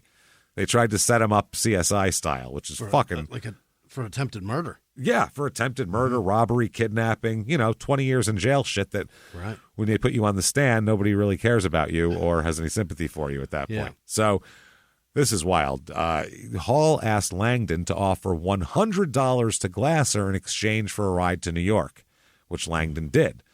During the drive, Langdon planted the gun in Glasser's car as well as Nicole Brooks's wallet. He also puts that under his seat as well, which is that is insane. So he said that when everybody said too, while Hall was planning the scheme, he told everybody that if this doesn't work, we have to make Glasser disappear either way. But this is the way we'll try. So Brooks gave a statement. Nicole Brooks gives a statement to New York police claiming that Glasser had robbed her, shot at her, provided a description of Glasser, the license plate number of his truck, everything. By the way, he got his truck back eventually from the police made Hall give him his truck back, which I think is funny as shit. So then she identified Glasser in a photo array. This just went through the whole process. He was arrested in Pittsfield and held in custody there, which is crazy. But the accomplices to frame him eventually confessed to the police that this was all part of an elaborate setup. And, those confessions are corroborated by tons of evidence here. Specifically, surveillance footage from grocery stores and a gas station raised suspicions about the whole thing because they saw her with Hall, not Glasser, at these different places. And he was charged with kidnapping, though, under the theory of when the defendant framed him for a crime. So they're charging Hall with kidnapping for a fake kidnapping. Okay. Yeah, because of this, Glasser was arrested and held for 10 days. So they're saying that was because of Hall's actions that happened. So you've deprived him of his liberty. That's kidnapping. Therefore, kidnapping. Yeah, that's kidnapping. Which, I mean, at that point, the cops would be accomplices, though. So that's a weird way to do it. I don't know. They executed the crime. They did. Yeah, they actually did it. But I guess, whatever. So they said under a theory that defendant enticed Glasser to drive to New York under false pretenses, and that's also kidnapping, they said. Yes. So both of those things could be considered kidnapping there. They said that the false police report could also constitute kidnapping. Any case of detention based on a false police report is kidnapping. So then after this all failed, by the way, and they let Glasser out, Hall tried to bribe Glasser at that point. Do that first. Start with bribe. Always start with money. That's the easiest thing to do. Money. Yeah. Can I give you money? No? Okay, then I have to frame you for kidnapping. If that doesn't work, I have to kill you. If that doesn't work... Right. What will it cost me to get rid of you? Yeah. Financially. Start with that. Right. Then we'll start talking about how many years I'll get for the things I'm going to do. He frames him for a kidnapping, armed robbery, and then goes, all right, bro, fine. How much do you want? Fuck you. You're a dick. At this point, I can't wait to testify against you. What an asshole you are. Which is fucking wild. So the false pretenses theory, however, was determined to be valid, and the reason for the kidnapping charge not being dismissed in its entirety here. So he tries to bribe him for all of this. Glasser expressed to a friend that he was worried about testifying, saying that he wanted to hide out for a couple days and stay in the house here and there because he would be all freaked out. So he lives with a guy, Frampton. We'll talk about him. This is not Peter, different one. No. In a first-floor apartment in Pittsfield, And they were both clients of mental health and social services agencies. So they would go together to these appointments and do all that. They both received federal disability assistance as well. So the trial date for the beating of Glasser, the baseball bat beating here, that's set for September 2011. Okay. Glasser's supposed to testify against Adam, obviously. So he wants protection, though, Glasser. From the police, because he's like, obviously this guy will go to elaborate lengths. He tried to frame me. That's crazy. What he did. He tried to negotiate with financial gain after this shit. Yeah, so he shot a gun into a tree, planted a gun, planted a wallet. Crazy. He's capable of anything. His friends all say he lived in fear through 2011 here. He's in fear the whole time. People say that he was, he's a nervous wreck. One of his friends said he was really getting scattered and frantic in the past couple weeks. He couldn't even sit down. He'd pace. You could see the fear written across his face, and he would openly admit he was terrified. Yeah. You didn't even have to read it. He'd tell you, I'm terrified. That's why I look like this. They said that the prosecutors and the police ignored his pleas for protection as a witness, even though he's supposed to be testify against a guy who is allegedly in a group of that's, might take retribution for something like this. Generally known for that, yeah. Generally known for that. So I guess people in other countries know who the Hell's Angels are, right? I guess. There's an they're everywhere. chapter, for Christ's sake. They're everywhere. Yeah. I was going to say, do we need to tell English people? But probably not. They understand. It's a motorcycle gang that sells a lot of coke. And they've been in a motorcycle gang for a long time now. So they said that they told him, basically, what do you want us to do to protect you, is what the district attorney said. And the district attorney said that Glasser told him he feels safe in his apartment. I feel safe in my apartment. And the district attorney said they offered to relocate him, and he said, no, I feel safer in my apartment. Okay. August 27th into August 28th, Tropical Storm Irene comes through. Yeah. And just dumps this is 2011, decimates by the way. This area. Yeah, and dumps just a shitload of water on this area here. So, it's a weak hurricane by this point. So tons of water, rain, all that kind of shit.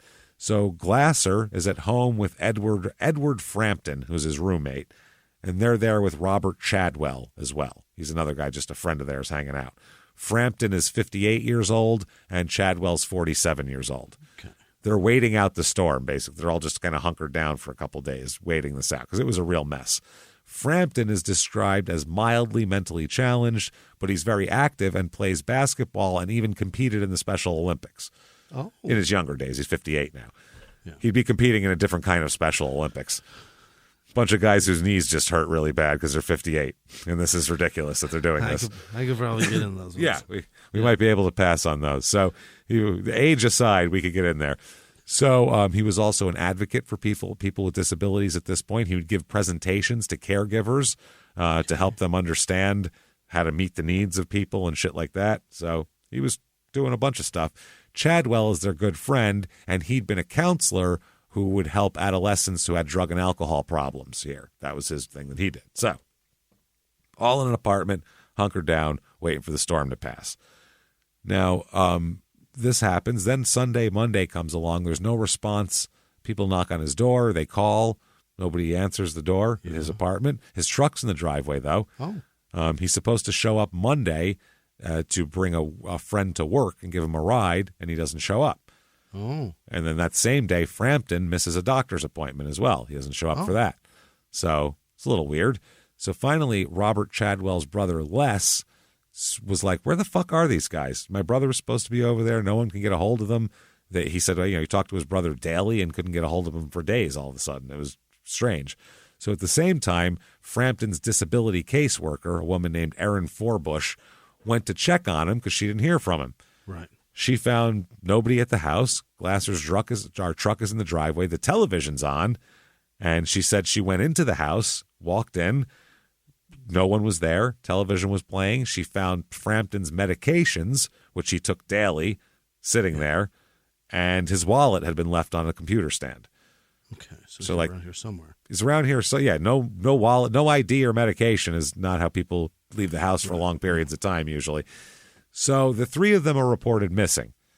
And they find out this, and now the DA hears about this, and they know that Glasser's been in danger for all this time. So they're like, let's talk to Hall first, probably, about this. Yeah. So they file a missing person report, and the police then come into the apartment, and they find all three of these guys' cell phones there as well, and Frampton's wallet as well, the TV on, and the calendar marked off daily, stopped at Saturday, August 27th. Oh, That's the last day that's marked on the calendar, and it's like 4 days later now. So it's Monday now, so it's the 29th. So they're like, so it was either the 27th or the 28th, but something bad happened in here. Something very bad. Who knows if they slash off in the morning or the night? Yeah. So people have different calendar habits, back in the day here. So the cops are considering, they quote, are considering the possibility of foul play, they said. You think? All three of their cell phones, wallet, medication, missing appointments. Really going out on a limb today. Yeah, they walk outside during the storm and get swept away in a big wash of water. Like, what happened here? They're at a festival for craft beer. Yeah, or do you think maybe it's that he's a key witness in a trial that's coming up in 2 weeks? By the way, oh, it's so close. It's 2 weeks away. Yeah, this trial. So Leslie Chadwell, like we said, is the brother of Robert Chadwell. He looks for his brother. He said that Friday he was hanging out with him, and he hung out, drank a few beers with him, and then couldn't reach him by phone Sunday, and then by Monday they were reporting him missing. Willie Haywood Jr., who described himself as Chadwell's lover, he's his boyfriend, he said he last spoke with Chadwell at about 11:20 p.m., that night too, just hours before. No one ever heard from him again. He said, quote, he told me he loved me and he missed me and he'd see me soon. And Haywood was in New York State at the time this was going on. Another guy, Andrew Johnston, who almost Andrew Johnson, a friend of Robert Chadwell, who everybody called Robert T for some reason. Andrew Johnston, they all called him Robert T, which is confusing when you're hanging out with Robert C. Very confusing. And David Glasser, he said everyone did that. They said that just before the disappearance, Glasser told him about how worried he was testifying in a trial. Johnston said, quote, he wanted to hide out for a few days and wasn't going to answer his phone. He was just going to do that. So, yeah. And Forbush, the caseworker there, she said she called Frampton, or Frampton would call her every day, and then all of a sudden he doesn't call, he doesn't show up for stuff. She said, I had nothing from Ed, no voicemail, nothing, and that's very odd. So that's when she went to the house and saw all that stuff. She said things were out of place. The dishes hadn't been cleaned. Frampton's wallet was still there, and as was his medications, and a cushion had been knocked off the couch and left on the floor. So she also filed a missing person. So there's like 8 people filing missing person reports here. So, yeah, they found the cell phones. They have those, so that sucks because they can't ping now, try to find out that way. So that's kind of shitty, and that's what's going on. So the district attorney here said that, listen, everybody calm down. District attorney said, listen, I understand that you guys think that we don't do enough to protect witnesses. I get it. I get what you're saying. But, and that's helped by Glasser's friend, a woman named Donna Randolph, whom he calls Mom, by the way.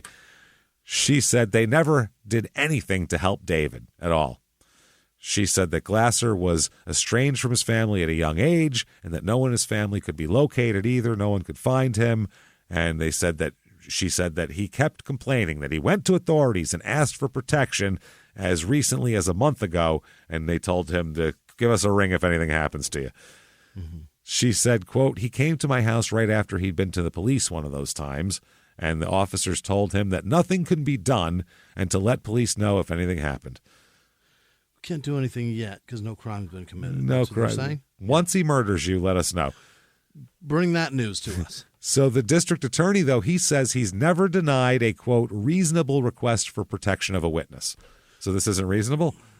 Yeah, what deems that? Yeah, you're testifying against a guy who's part of a fucking gang. That's vicious gang, yeah. Yeah, and especially this guy has shown that other people will do his bidding for him. Right. Think about it. Somebody planted a wallet and fucking talked to the cops and pretended.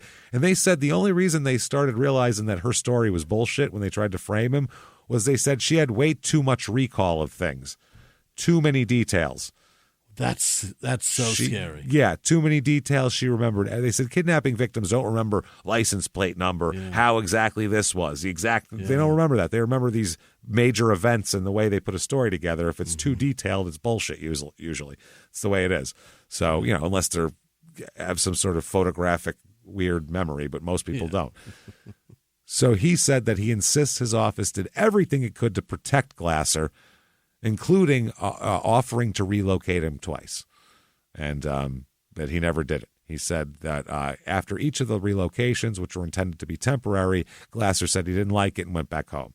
He said on one occasion, he said, "Look, I feel okay now and I'd like to go back to my apartment." Ultimately, it's his decision. We can't make witnesses relocate.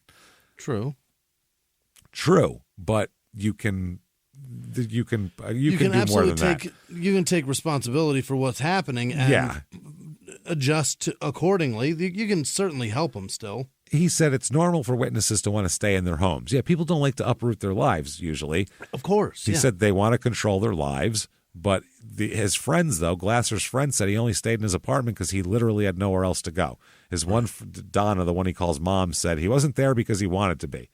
The state has a witness protection fund, which pays for lodging, living, and transportation expenses, and DAs can submit petitions to fund the relocation of a key witness. They said that Capeless said his office never submitted a petition for that. So they didn't try that hard to relocate. They tried to why don't you move, across the street or whatever, I guess. I don't know. Maybe they don't look at that house. The DA Capeless would not go into detail about the office's two temporary relocations either. They won't even say where they were, how far they were. Mm-hmm. He said he won't say when they took place or where he was relocated or how long he stayed. Give no details. Okay. Yeah. He said that speaking more about his steps his office took to protect Glasser could compromise the safety of other witnesses. That's what he said. In other words, it also looks terrible. So... Wow. No one who knew Glasser said they heard anything about his being relocated by the district attorney's office as well. So they asked the DA about that, and he said, people aren't supposed to know about this. That's the point. Yeah, we try to keep this secret. But Donna Randolph said, it's not true. They never relocated David. They never did anything to help David. He would have let me know. He was like my son. We were very close. He would have told my husband and me one way or another. So where the lady he calls mom, he's going to tell. Yeah. Talks to her every day. So they said another friend here, Rick Reynolds, along with three other friends, contacted by the newspaper, said that Glasser hadn't been relocated and never got the help he was asking for either. Capeless said that, it's inappropriate for me to comment any further. Also, Randolph said that Glasser's mental challenges, quote, he functioned a little bit slowly. But she said he did understand the danger he was in. He wasn't like that because they were asking, was it because he had a decreased mental capacity? Is that the deal? And he doesn't sense danger. Yeah, they said, oh no, he knew he was in danger and he got it. He's just a little slow with stuff. She said, oh, he understood. He was absolutely terrified. There's no other way to put it. So, quote, this is Capeless, the DA, after Glasser became further involved with his office, he did not express that he felt unsafe. Anytime he was staying in his apartment, he remained there because he felt safe and he wanted to be in his home. But I don't know, his friend said he didn't want to testify. He said he was being pressured. I think the DA's office used that he was angry about being jumped, being beaten, and having his truck taken to get him to testify. It hurts pride. I think police used that to say, do something about it. Absolutely, they did that. They also said that Glasser might be charged with possession of cocaine if he didn't testify, is what Glasser told him he was told. Mm-hmm. The DA says, no, absolutely not. That's not true. And so the friend said he just felt like he was in a no-win situation. And the DA said, listen, we need people to testify. Quote, people have to understand if they don't come forward, these kinds of people will be walking the streets. Yeah, and that's a bad man. Yeah, that's a bad man. They said the district attorney's job, this is another person, the district attorney's job is not to win the trial. It's not just to win the trial. It's to provide justice for the people of Berkshire County. Where's the justice for Mr. Glasser today? DA said, did the best I could with the information I had. That's all. And anyway, Randolph said last time she saw Glasser, quote, I didn't see him but for a couple of minutes last time. He hugged me and I hugged him. He said, I love you, Ma. I told him I loved him. I miss him every day. They don't know where the fuck he is, though, any of these three guys. So frightening. So Hall is arrested, but not for what you think. Not for what? The witness in his trial disappearing 2 weeks before his trial. No. Possession of coke? No, it's better than that. He's arrested on extortion and child pornography charges. Oh, sir. Very nice. That's good. That'll go over well in prison. I'm sure the other Hells Angels will be very proud of you for that one. Extortion of who? Right now, any fucking biker people, if they're angry at us or whatever for this, tell you, or actually Hell's Angel people, biker people don't care, but a Hell's Angel, if you're angry, fuck that. You cut this guy off right at this, right? Yeah. Right? Yeah, this is your fault. Right? Right? We're done with him now? Thank you. Child pornography, that'll get your bike taken away. There you go. So he, I guess the charge is alleging he got someone to text him inappropriate photos of a 16-year-old girl that they knew. Gross. Which isn't making, like, he didn't, like, shoot child pornography, but he was like, show me that hot teenage ass when he's in his 30s, which is not okay. You shouldn't get arrested for that. That's disgusting. It's so wild that there are grown men that give a shit about that. That's so gross. Yeah. So he was arraigned on charges here. Judge ordered him held on $1 million bail. Mm-hmm. His attorney says that he denies all the allegations and looks forward to his trial for some vindication here. Okay. When they asked the attorney about Glasser and the other two missing men, the attorney said that, quote, I would not be surprised with the authorities to suspect Hall's involvement, but I have no reason to suspect that's true, and I don't know what to make of it. Not this is my trial here. I don't know. So where the fuck are the guys here? Love to know. Okay. Well, they said here's the DA, quote, it's now well past a week, and other information we have indicates that this was not just a matter of them leaving for parts unknown. Foul play is what they're saying here. They said that the three men haven't made any banking or credit card transactions, haven't been in contact with their relatives, friends, anything since they vanished, and also there's no signs of a struggle at their apartment besides a misplaced cushion. So he said these guys are local people. They hung around their apartment all the time, and there's been no indication since they went missing that they're out and about. So that Chadwell's brother, Les, said that he thinks it's the fucking biker guys. It's that fucking Hall guy there. So he said 3 people all in the same house missing. Yeah, something happened. Something tragic. We'll never hear from them again, and you can quote me on that. That's what the brother says. My brother's dead. Finally, September 7th, 2011, the bodies of Glasser, Frampton, and Chadwell are all found. This is horrible. Buried in a pit, wrapped in plastic bags, completely dismembered, hacked apart, disemboweled. Not even one person. No, it's a horrifying. It's just a wrapped thing of parts is what it is. It's horrifying. So the police believe that Glasser's the target. The other 2 were just at the wrong place at the wrong time, obviously. Now, who helped him with this? All right. Love to know. Through their investigation, police find that he did not act alone. They identify accomplices, David Chalue, Chalue, who was a member of the Aryan Brotherhood. Very nice. Yeah. And David Casey, who's a backhoe operator from New York, upstate up there by Albany. It was this other guy, though, that's the guy we really want to talk about here. Let's start this plot and find out what happened on August 26, 2011. So let's do that at this date and introduce not only Chalue here, but also a 32-year-old guy named Caius Domitius Viovis. I know I'm not saying that right, but that's fine because he made this fucking name up anyway. Yeah, that's not a real name.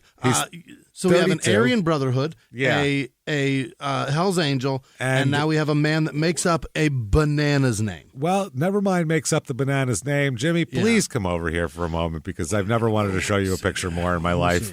Oh.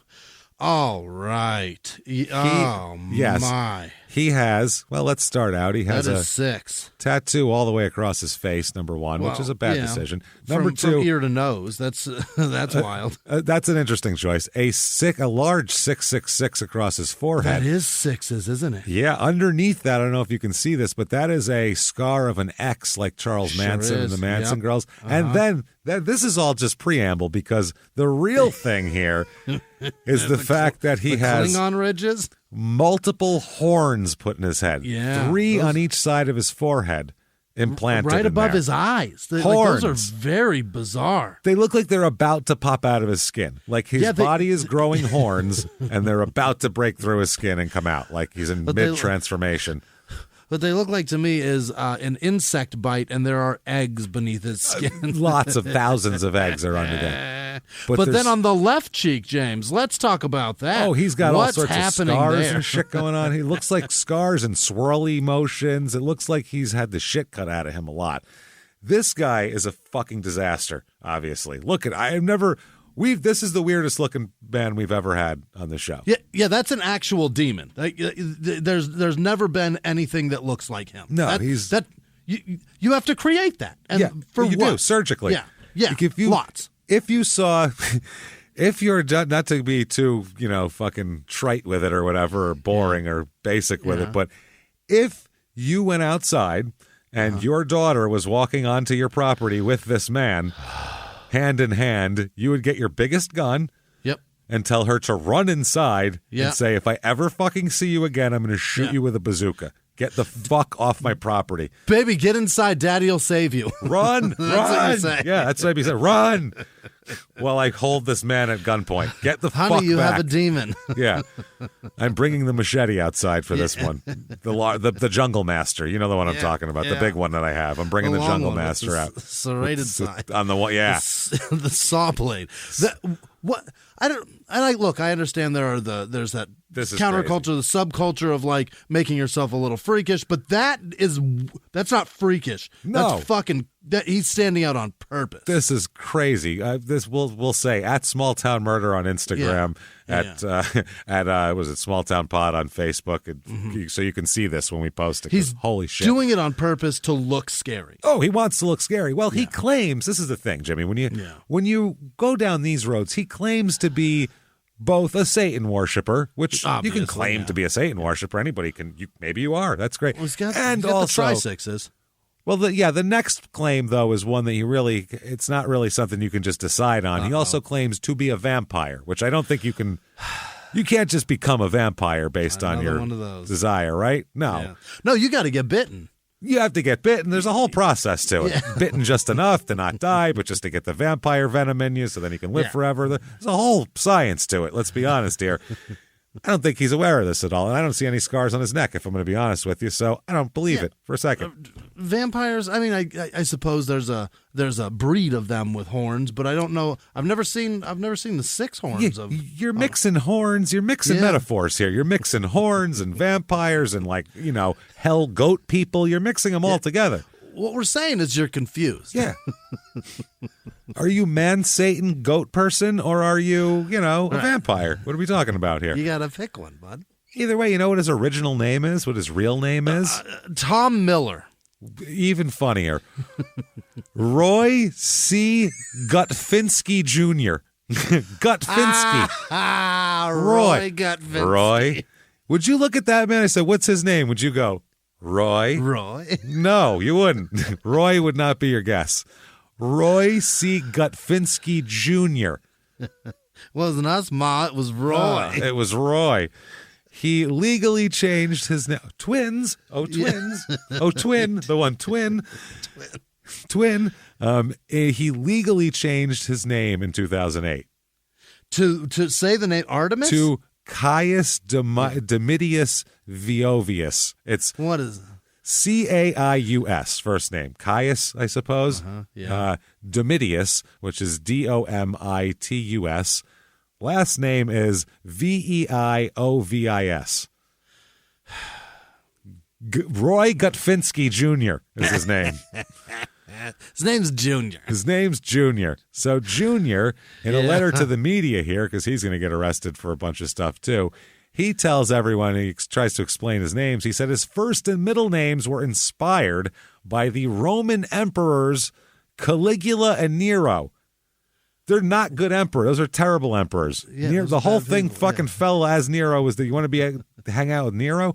But also both known for their depravity and all that kind of thing.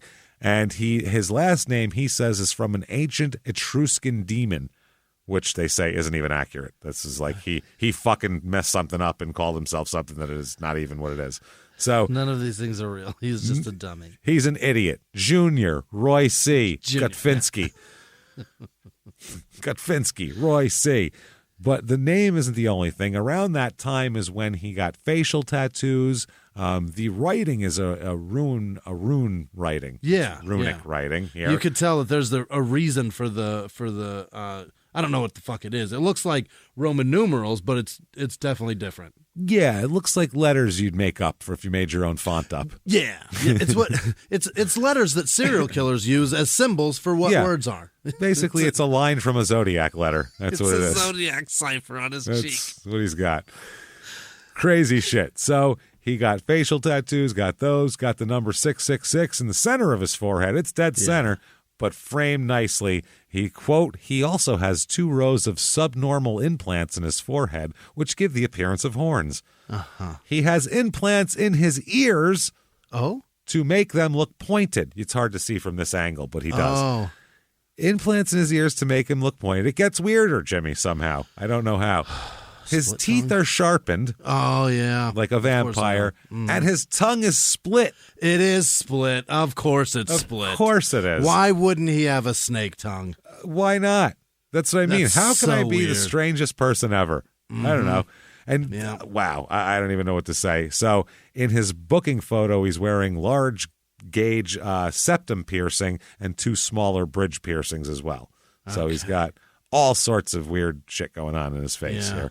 His fucking photo is, I mean, it got around. You may have seen it on Facebook, like when this all went down or whatever, 10 years ago. I've never seen this shit. No, I mean, when you saw it 10 years ago, this would have been. So he also, let's talk about his history, because you don't just wake up, go to school every day, go to college, work for a while, and then go, fuck this, I'm a vampire, put horns in my head and split my tongue. I don't fucking care anymore. Sharpen these teeth. There's something deeper here. He had his first arrest was when he was 13 years old for carrying a knife.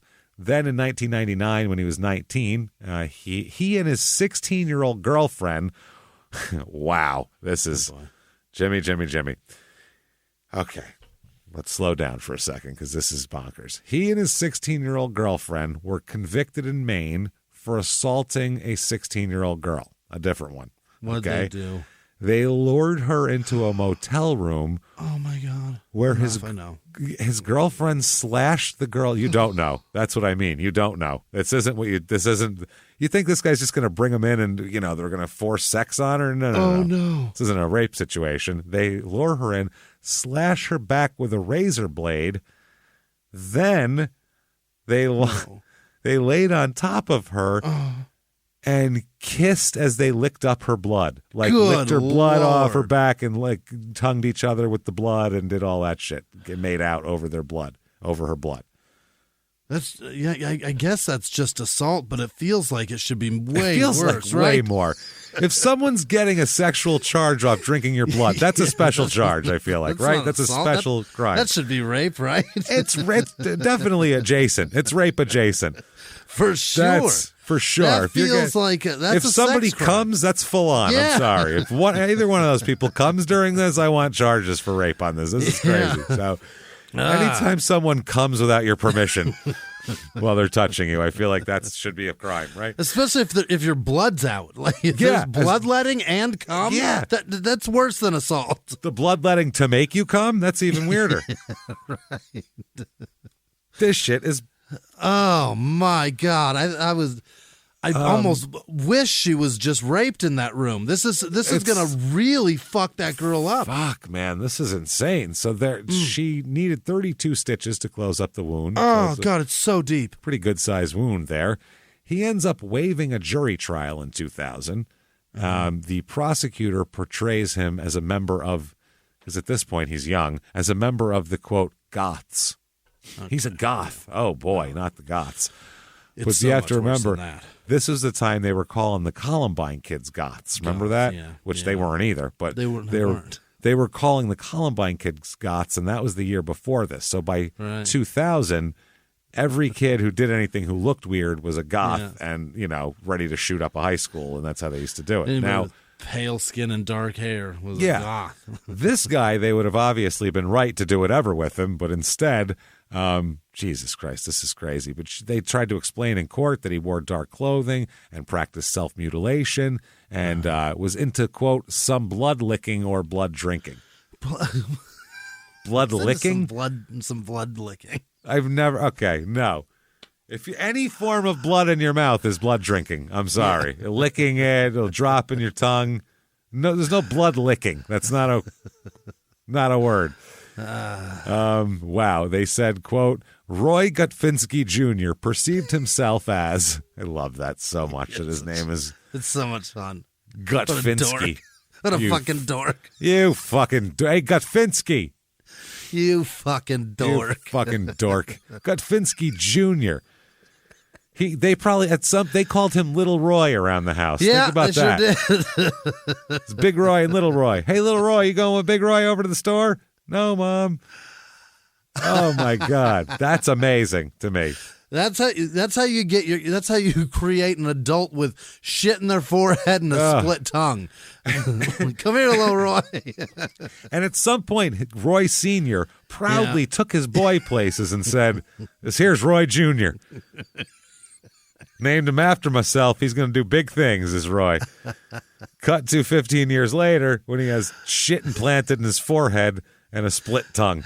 And jerks off with a mouthful of somebody else's blood. Yeah, while licking another girl. So he said that he perceived himself as and claimed to be a Satan worshiper, claimed to police that he was a vampire and drank blood. He told the cops that. That's normal. Yeah. And his own blood, as well as other persons, quote, as often as possible, is what he said. So they get him in there for this weird crime. And he doesn't say, I don't know, I saw it on TV, or I saw it in a movie, or I had a weird thought. He says, yeah, stupid, I'm a vampire, and I'd have to fucking drink people's blood all the time. What do you expect, dummy? That's what he says. Yeah. Look at me. Wow. I guess witnesses described his apartment as dark and dungeon-like, with darkened windows, bones scattered about. Okay. Whose bones? What bones? It was almost your house. Yeah, that's true. Definitely. It was getting close here. Dungeon-like, darkened windows. Bones scattered about. I don't know where you get bones from. Where do you get them? Yeah. Why are they scattered about? You don't even have like a place where you put them? You just trip over them? That's where the bones go over there. Under the VCR. It's 1999 or whatever. Under the VCR, put the bones. That's where I like to keep it. Next to my copy of Home Alone. Put the bones there. Yeah, it's my favorite movie. Got a fucking problem with that? That kid's goth as fuck. He's hardcore, man. Fucking kidding me? Shit. So they said bones scattered about, pictures of bodies on the walls, dead bodies, and I don't understand, razor blades throughout the apartment, just everywhere. Lots of razors. When they searched his apartment, they found a library book on human anatomy under a fish tank. The fish tank had a snake in it, and next to this was an axe near a wooden chair. So he had a wooden chair with an axe next to it, and a weird anatomy book that he stole from a library fucking 5 years ago. Under a snake terrarium. Under, obviously, his fish tank, which clearly has a snake in it. This guy has a snake. There's no fish involved in this guy's life. Yeah. Because the snake, that's how he started, probably. He went out places with the snake, and he was like, yeah, people are freaked out by this shit. Well, like a couple people were like, oh, cool, can I hold it? And he was like, shit, fuck, now what? What do I do? And then he started, 666 on my forehead. That'll get people to fucking look away, right? No. Carrying a serpent around. Shit. I'm gonna just one day you get a snake, and then your teeth are sharpened, and your tongue is slit, and your tongue is slit, and you have horns implanted in your fucking head, and pointy ears. The other thing, was he gonna get bigger horns at some point? Yeah, at some point those got to come through. They have to grow like an elk, right? They have to. That's what I mean. They have to grow. So at some point, do you just like throughout your time eventually have a full rack? You connect you're like a 12-pointer, I think, at one point, right? That's what I do. Go the fucking whole nine. Or is it like a goat horn? I think because it's supposed to be like a curl. Yeah, I think it's like a satanic goat horn thing is what he's probably going for. But he's gonna have like 3 on each side, which is gonna be crazy later on. Or is that the 3 points of one horn that's gonna come through? This is so confusing. Why does he have to confuse us like this? Why has he got to be such a conundrum? This guy. What a weirdo. So what an enigma. I mean, enema. I mean, an enema for sure. There's definitely poop flowing through, coming out from this. He sucks. So, they said the cutting victim met Gutfinski and his girlfriend. Yeah, he's gonna be Gutfinski. Met old Junior or Roy or Gutfinski downtown 2 days before the incident occurred. So they hung out, which is interesting. Neither Gutfinski's girlfriend nor the victim wanted Gutfinski prosecuted.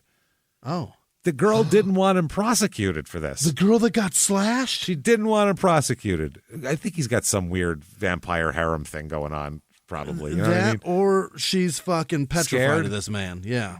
For good reason, probably. Yeah. So she and the girlfriend, you have no choice. You're in on. You cut the fucking girl and then made out with him over the blood. You're deeper in this than he is. Of course you don't want him prosecuted because then you are. This is crazy. So he does not testify in his own defense. He gets convicted here. And while he's awaiting sentencing, old Gutfinski takes a razor to his arms while in jail. And this isn't, we've heard a few attempts where they try to use the prison issue razor. Yeah. And it never goes very well. Right. It doesn't get very deep. And, it's just like a whatever. It's just a mess and superficial. He got a hold of a razor because he needed 200 stitches to close the wounds. Dude, that's bicep to wrist, right? 200 stitches. That's bonkers. Holy, I don't know if he just cut it up in different ways, wrote his name in it. That's elbow to wrist if it's just one slash. I don't know. Like I said, it may be several. Oh, he might have wrote his fucking weird ruin fucking symbol in his arm. Who the hell knows what he's doing? He may have written Adonis, Sychamonus, Cryptoponus, whatever Look his name face. was. Look at his face. I mean, who knows? He may have what written a fucking spell in his arm. Yeah, for God's sake. I think he wrote his name definitely, which is a spell probably. So 200 stitches. He had a series of mental evaluations over the years, and he is sentenced on July 3rd, 2000 in the cutting incident of the 16-year-old girl to you, sir, may fuck off, 10 years in prison. That's pretty good, yeah. With all but 3 years suspended, though, is what they end up doing. Okay. And 4 years probation. So he's in for 3, so he's out in a year and a half or 2 years, and then 4 years probation. Yeah, the probation. So he served the initial term of incarceration, is let out, then is returned to prison, as they say, several times for violating probation. Because look at this fucking guy. Obviously. Do you think this guy's going to listen? They put him in, they let him out, they put him in, they let him out. They keep just over and over for 4 years. They keep doing it. Some of the incidents involve getting charged with criminal conduct in New Bedford, Massachusetts, all sorts of shit. Nice so he's place. finally, he's hanging. He's finally released from probation on, from the Maine State Prison. He was serving time in Maine when some of this stuff happened. April 27th, 2010, and discharged from probation July 8th, 2010. So he basically did all his probation time in jail. So that's not great. Then he had, he had changed his name while in prison. Sure. To all that shit. Then when he gets out, that's when he starts getting shit put in his head and surgical things and teeth sharpening and tongue splitting. What doctor does tongue splitting? I mean, I don't know. I don't think it's a doctor. Do you know, is there a place at the mall that does that? Does the piercing pagoda do this? What's happening right now? Can you wander into Claire's and say that? Yeah. You go, I'm going to get my left pierced, just a regular, right in the middle of the lobe, and then just split my tongue if you could. Thanks. But there's a giant artery in there. You got to be careful splitting your tongue. Yeah, you can only go back so far, but you can wiggle each side independently. It's so weird. Fucking weird, man. You can wrap it around things. It's Is it bizarre. a sex thing? I think it's just a freak thing, but you gotta get somebody to have sex with you first with that weird tongue to be able to use it. That's the problem. Yeah, I don't know if it's a sex thing or if it's just to fucking scare people when you whip that thing out. I don't know. When you whip that, excuse me, while I whip this out. Creating really great retail experiences is tough, especially with multiple stores, teams of staff, fulfillment centers, separate workflows. It's a lot. But with Shopify Point of Sale, you can do it all without complexity. And let's face it, acquiring new customers is expensive. With Shopify POS, you can keep shoppers coming back with personalized experiences and first-party data that give marketing teams a competitive edge. In fact, it's proven, based on a report from EY, businesses on Shopify POS see real results, like 22% better total cost of ownership and benefits, equivalent to an 8.9% uplift in sales on average relative to the market set surveyed. Want more? Check out at shopify.com/Wondery. All lowercase, and learn how to create the best retail experiences without complexity. Shopify.com/Wondery.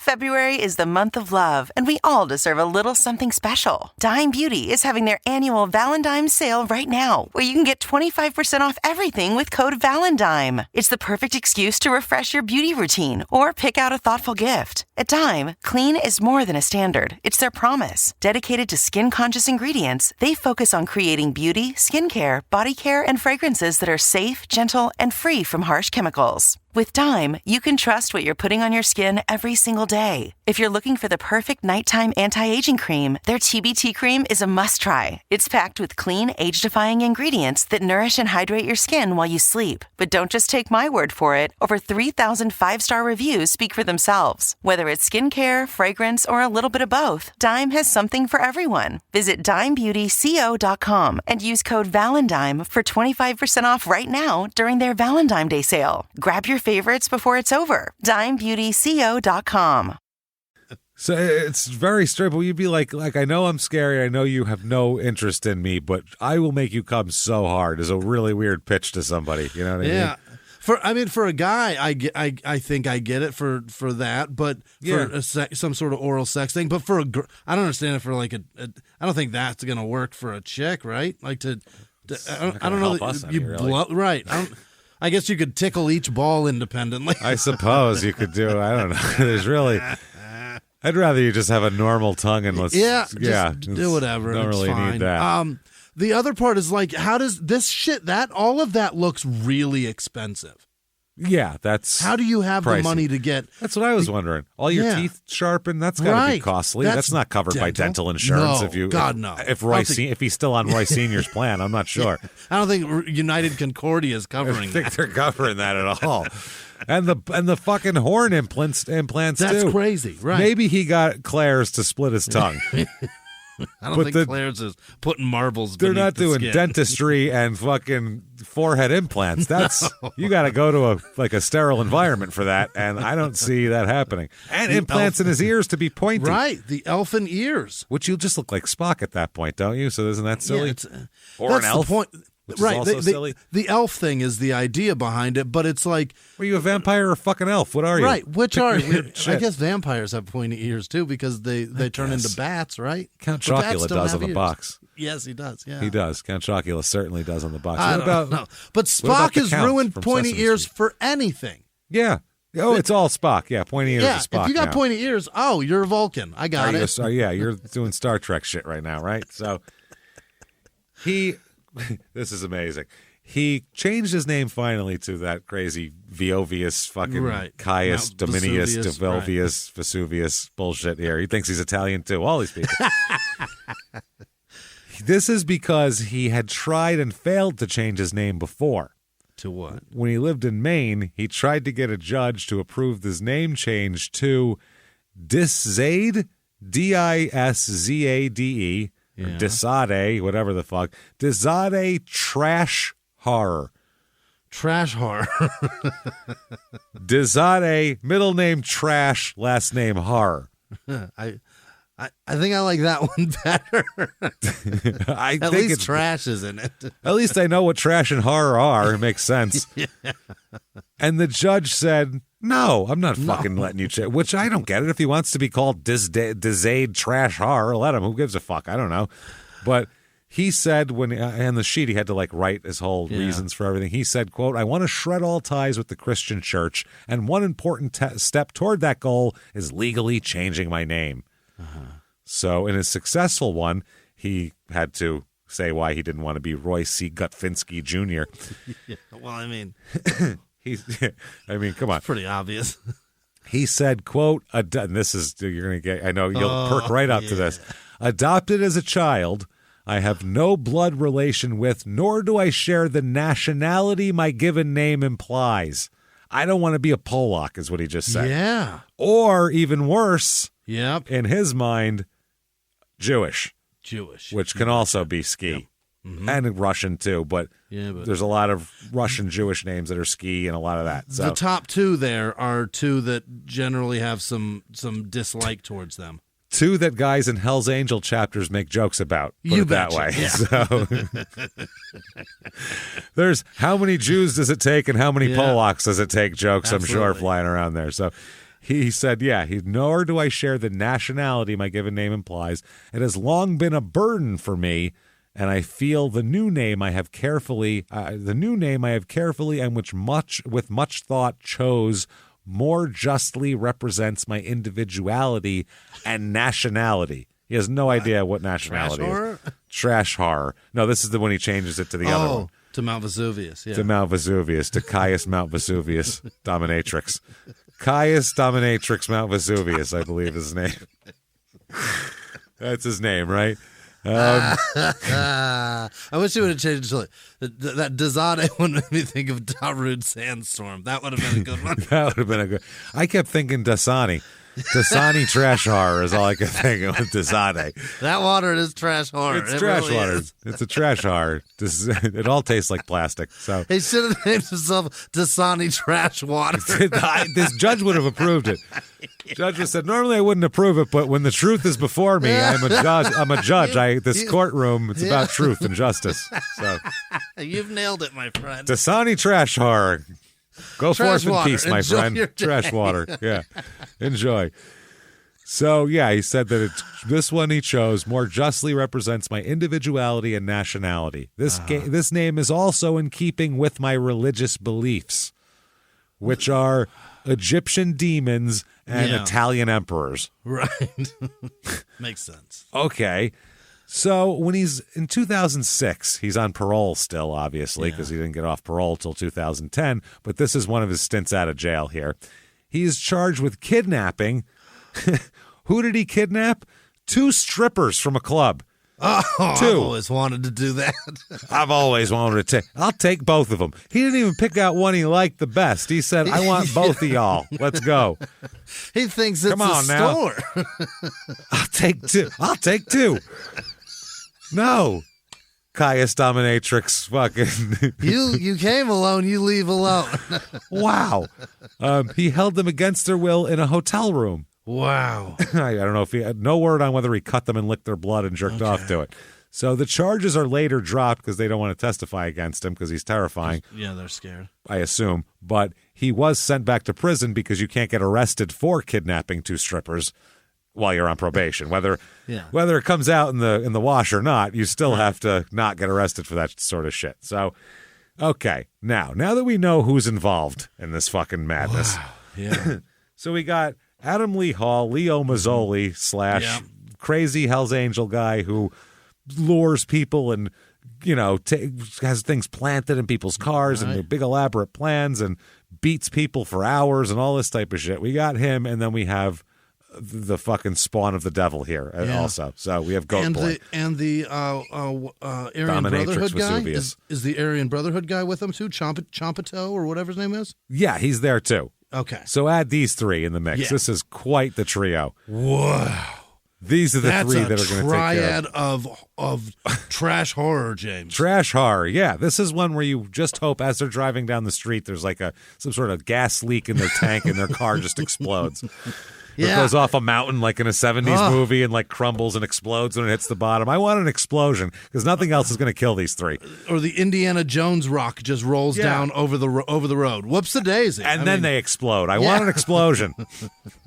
Fire's the only thing that kills them. That's what I'm saying. I need an explosion. I need the impact of the pain and then the burning afterwards too. I need it all to happen. There needs to be a crater at the end with their body parts strewn about, still on fire. I need someone to ask them if they've ever wanted to go see the Titanic at the bottom of the sea. That's what I'd like. Free passes this Miller Lite can. Get in. Let's get in. Come on, guys. So let's talk about the murder details here. Okay. Mm-hmm. Hall here, or Adam Lee Hall, Leo Mazzoli, he picked up his friend, Caitlin Carmen, in a tan Buick. Okay. With him at the time were Shalou, the Aryan Brotherhood guy, and fucking Dominatrix Vesuvius. Dominatrix Vesuvius von Dasani Trashwater. Gutfinski Jr. Trashwater. Har. While driving, Hall spoke about Glasser and said, quote, I ought to kill that motherfucker for ruining my life. Now, your life has been mad fucked up for a long time. You didn't even know Glasser when the first thing happened when they beat up Reeser and everything else. So let's be realistic here, Chief. You got to really look at the calendar to look at what day did this. He said that with nude teenage pictures on his phone. Get the fuck out of here. Ruining my life. So Shalou and Dominatrix Vesuvius Trashwater said that, quote, responded saying, don't worry about it, quote, we'll get him. Well, the two of us. The two of us.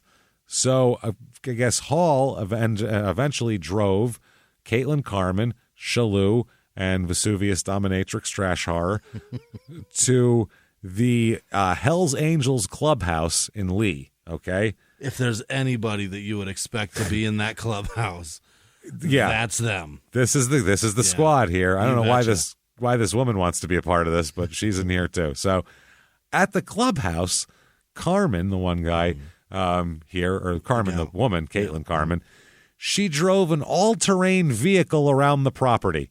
Yeah. Just tearing it up. They do. Yeah. Yeah. Just jumps on an ATV and rips. Just running around at the clubhouse with Shalou and Dominatrix Vesuvius Trash Horror. So he shouted out, Adam Hall shouted out to Carmen, hey, please be careful. I need those two to do a job for me, and don't let them get hurt. I'm putting them up to a capital murder, so we need to make sure they're healthy. So my starting QB, Roethlisberger, get off that fucking motorcycle. And that young lady. So this is fucking crazy. Don't hurt them. So the next day is Saturday, August 27th. Yeah. During the rainstorm and all that, Shalou and Dominatrix Vesuvius go to a Hells Angels party in Springfield. Yeah. Okay, so that with Hall takes them there. That evening, the three of them went to the clubhouse again, where they meet up with two other women, Allison Scassi, and that's very close to Skanky, and Skank. And Kayla Sewell. Sewell. It's probably Sewell. Yeah. Sewell. Kayla Sewell. So Allison Skanky and Kayla Sewell. I don't know. They're hanging out at the Hells Angels clubhouse, riding ATVs around, waiting for fucking Dominatrix Vesuvius Trashwater to come pick them up. I'm sorry at this point. You know what these people are like. You can already, you know what picture they are. them. Yeah. You smell what that place smells like. Oh, yeah. It smells like they itch. Yeah. They are itching, usually. Yes. Yeah. Crotch, head, things like that. Yeah. Just itching their arm all day. So they then proceed to go, where should we all go? Who's got the coolest? Let's go to fucking Dominatrix Vesuvius's apartment. Yeah. Because he's got bones everywhere. That sounds fun. So they all go. Now, Hall drives separately to the apartment in his Buick, which is very Hell's Angel cool. It's the most fucking rock and roll car that was saved. Very rock and roll car. Got me a Century. What's up? So before he went to the apartment, he stopped off, Hall did, at Stephen Hinman's home in Lenox. At Hinman's home, Hall showed Hinman several firearms that he had with him, including a .45 pistol and also a vest that he had as well. He had this all in a dog food bag, by the way. He carries all his shit, illegal things in a big dog food bag. Also a .44 caliber Magnum revolver and a sawed-off M16. Really? I've never heard of that before, but sure, why not? It's got to fit in the dog food bag. I should have got the 50-pounder, not the fucking 20-pounder. I'm a cheap asshole. This is what I get. Take the barrel off it. It'll fit. Yeah, take the barrel. That's what I get. I tell myself, oh, now I had to make an extra trip to the pet store to get more dog food earlier, and my M16 doesn't fit. This is such a drag. So when he to make it a pistol, wow. Yeah. So when he arrives at Dominatrix Vesuvius's apartment, he pulls the firearms out of the dog food bag and asks Dominatrix Vesuvius, "Where do you keep your cleaner and gloves?" Yeah. So Vesuvius points to a cabinet, and then Hall goes over, and he and Shalou proceed to disassemble and clean all the fucking guns. Take them all apart and clean them. Get all the fingerprints off them. Well, no, they don't need to get them off them yet. They're cleaning them for use at this point now. Oh, they're not going to do this clean getting them all guns good with and ready. Clean hands? Okay, they just want they just want them to shoot straight. We need That's it, yeah. Gotta make sure they're operational here. Jesus reliable Christ. Weapons, yeah. God, know your business, you know what I mean? Know what you do and do it right. Do it well. Yeah. So that same night, Chadwell, Glasser's neighbor from down the street, he ended up, that was the night he went over to sit with Glasser in Frampton, and they stayed in that evening and all that sort of thing. They're last heard from, an upstairs neighbor asked Glasser to move his truck sometime after 10 p.m., and then saw him outside doing that. Yeah. That's the last time they were seen, and they were last heard from at about 11:20 p.m. that night. Okay. Shortly after midnight, though, the upstairs neighbor, Glasser's upstairs neighbor, heard banging downstairs on Glasser's front door, like somebody was knocking. So I guess this was Hall. Hall, I guess, will tell a woman named Karen Sutton later on that when they opened the door, one of them was fixing a computer and the other was playing a video game when he arrived. And he arrived with Shalou and Vesuvius in tow, by the way. That's who you want to see at the door. My God. You open the door and those three are at the door. What the fuck? It's a horror movie. That guy and those people standing behind him. Yikes. Jesus Christ. And he later on, Hall will tell his friend that the man who was fixing the computer, quote, picked a bad night to work on the computer. He's just collateral damage. Oh, no. Because they were planning on killing Glasser and his roommate because they lived there, but then this other guy just happened to be hanging out over there that night, and that's the only reason why he had to get it too. So I guess 1:30 a.m. Sunday morning, Hall was driven to a residence in Pittsfield where he met with another woman, I believe, here. Yeah, he met with another woman. He asked to use a cell phone, and then he left with it. He later returned the cell phone to Dawson, that's her name, Dawson, and instructed her to delete the calls he placed on it and not tell anyone that he ever took it. I don't know how to do it. You do it, but do Please what I say. Delete your call log and don't tell anyone that I took it. That's not suspicious. That's not suspicious at all. So during Saturday night into Sunday morning, obviously the heavy rain is coming.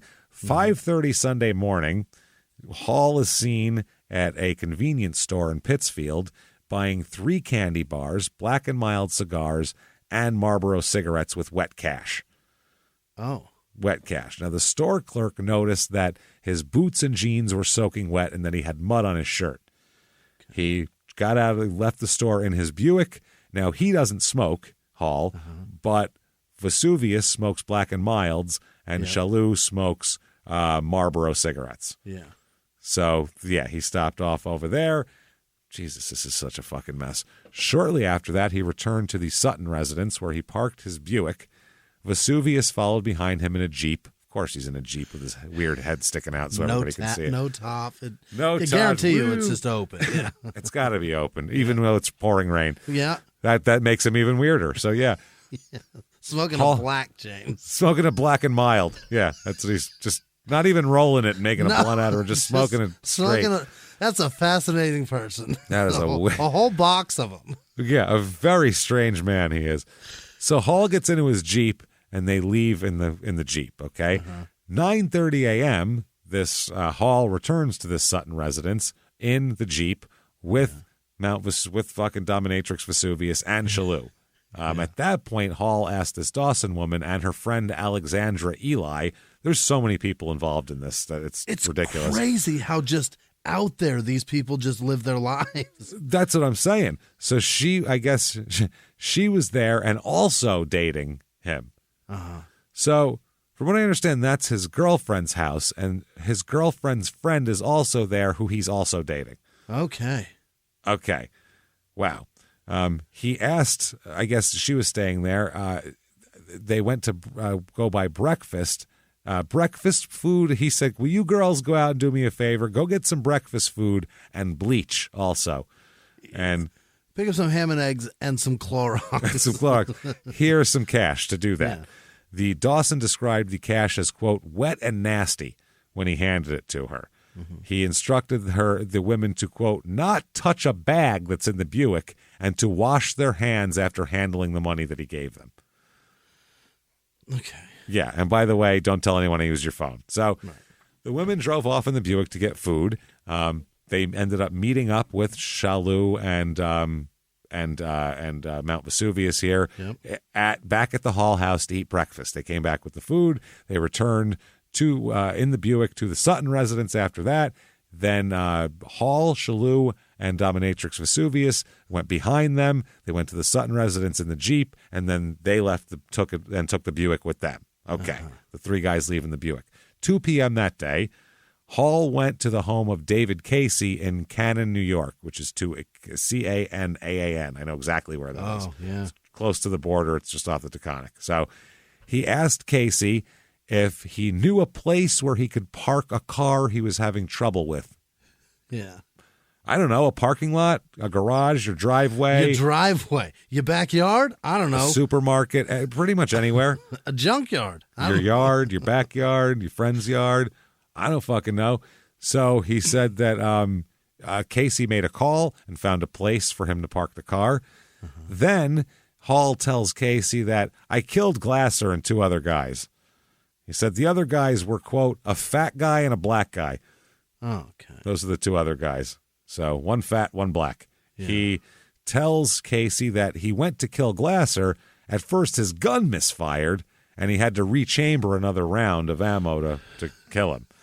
We he just said, cleaned these. God damn it. Fuck, man. This is why I said to clean them. I guess somebody didn't do a good enough job. I don't know. Yeah, maybe we cleaned them too good and didn't oil them well enough. God damn it. We took all the oil off. So while he's trying to rechamber, because it's stuck in there and shit, he's trying to rechamber another round, Glasser takes off running into the woods. They had taken these guys from the apartment and drug them out to the woods. Wow. So then someone else, one of the 2 guys, ran after Glasser and shot him but didn't kill him. Just brought him back to Hall and said, here he is. So then Hall told this Casey guy that Glasser begged not to be killed, saying he wouldn't testify. I promise, I won't testify. Hall told Glasser that I warned you what would happen if you said you'd testify against me. And then he told Casey that after he shot Glasser, he stabbed the other guy, and that after all 3 men were dead, he, quote, chopped them all up, cut their heads off, arms off, legs off, and gutted them. Jesus. Oh, my God. Oh. After 1 body, and then you did it 2 more times? Just butchered them all, butchered them out and gutted them. This is like I feel like Vesuvius was enjoying this. For sure. This would take so much time. Oh, yeah. Well, he told Casey that it was pouring rain the whole time, too. And he said, I enjoyed working in the rain. Oh, my God. Working in the rain. This is not your job. He then asked Casey, can I use your excavator to dig a hole to bury these people? Which, if someone tells you that story, the answer is absolutely. You can borrow whatever you need to right now. Whatever makes you leave faster. Here you go, sir. Yeah, that's great if you're willing to gut people. So he told Casey that if you help me, then, I won't hurt you or your girlfriend or your sister or anybody like that. You guys are all safe, so don't worry about it. Just help me out. Please tell me no more details. Fuck, yeah, just please, I'll help you do whatever. Just shut up, please. So that evening, Hall brought his Buick, which contained the dismembered remains of the victims, to an acquaintance of Casey to their property in Beckett. Hall told the property owner he was having mechanical problems and would remove the car by the next day. Then the next day, I guess after that, Hall returns to the Hells Angels clubhouse where he spends the evening with Shalhoub and fucking Vesuvius here. So on Monday morning, he and Shalhoub without Vesuvius return to Beckett to retrieve the Buick. Casey, the digger guy, meets them there. He introduces Shalhoub to Casey, saying that Shalhoub is a member of the Aryan Brotherhood, and in order to get in, you have to murder someone. That's his introduction. Hi, this is my friend. He's a member of the Aryan Brotherhood, and you got to kill someone to be a member of them guys. You know what I mean, buddy? Yeah, that's right. I mean, all you got to say is this is my friend who's in the AB, and I know enough. I get it. That I don't want to be around either of you. Well, that's a prison gang, so I know where you got that. So it's the most feared because they are horrific human beings. Fuck, man. So he then opened the trunk of the Buick and commented that, quote, "They're starting to smell," Hall said. Man. He later drove the Buick to the property where Casey kept the excavator, and while Shalhoub stayed at Casey's at the other property there where the car was, Casey used the excavator to dig a large hole, and then Hall opened the trunk and dropped a number of plastic garbage bags containing the remains of the victims into the hole. Holy shit. On Monday afternoon, Shalhoub and Hall brought the Buick to a salvage yard in Massachusetts and sold it for scrap.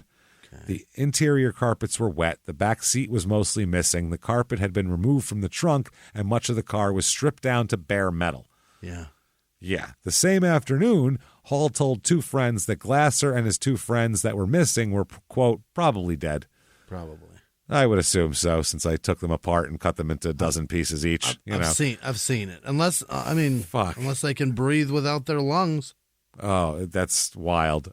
Monday evening now, later on in the day, Hall and Shalhoub were at the Hells Angels clubhouse. They're both drinking and joking. At one point, Hall pretended to run away from Shalhoub, yelling, quote, "Help me, help me," while the other guy pretended to point a gun and shoot at him. Like, oh, nope, I'm going to shoot you instead. They were reenacting it. What the fuck, man? Then Hall laughed and said, "You should have seen the look on his face. You should have seen him run and try to get away." Laughing his ass off, like belly laughing, they said. Then Hall and Shalhoub talked about Butch or Butcher when they were joking. He refers to dominatrix Vesuvius as Butch or Butcher because he's the guy who likes to cut people up. Whoa. And he said that this is from this crazy fuck. Hall's a crazy fuck. Yeah. He said Vesuvius is crazy and, quote, a sadistic psycho and a real sick guy. He's saying this about somebody else. Well, yeah. I mean, his face looks like it. He must have rubbed some blood on him. Yeah, probably he was enjoying it probably. Yeah. He was loving it. Oh, look at these guts. He's probably holding up intestines. God. He's fucking crazy, this guy. Yeah. So Sunday, September 4th, Hall, Shalhoub, and Vesuvius went back to the salvage yard where they left the Buick to see whether the Buick had been crushed. On Friday, September 9th, and Saturday, September 10th, the police dug up the plastic bags remaining with the victims' remains in it. That's when they found them. Yeah. How would they find them buried in an upstate New York woodland? Well, Casey went and told on everybody. The backhoe guy.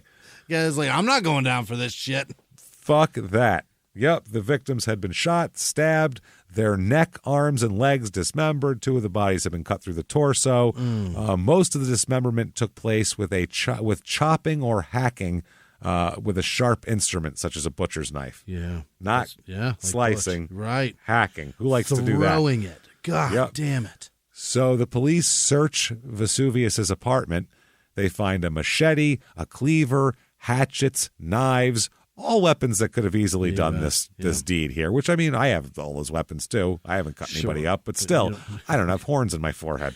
You don't have a lot of this stuff in your orbit. And a split tongue. Yeah. They also found 2 spiked baseball bats, a collage of anatomical illustrations that depicted dismemberment similar to that inflicted on the victims. He made a collage about it. Isn't that nice? That's so sweet. He made an art project. He went to second grade after the summer, and they said, make a collage of what you did over the summer, and he put together this. He had a nice Sunday free, and he went to As You Wish and painted a little pot. It's very nice. He's going to get a decoupage kit next. It's going to be very nice. Collage.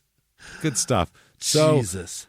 Casey Flips tells the cops everything. Everything, yeah. Yeah, he said, this is what Hall told me. He said when he went to shoot Glasser, he was holding Glasser's head with a gun pointed to it. He pulled the trigger, but the gun didn't fire. That's when he took off into the woods.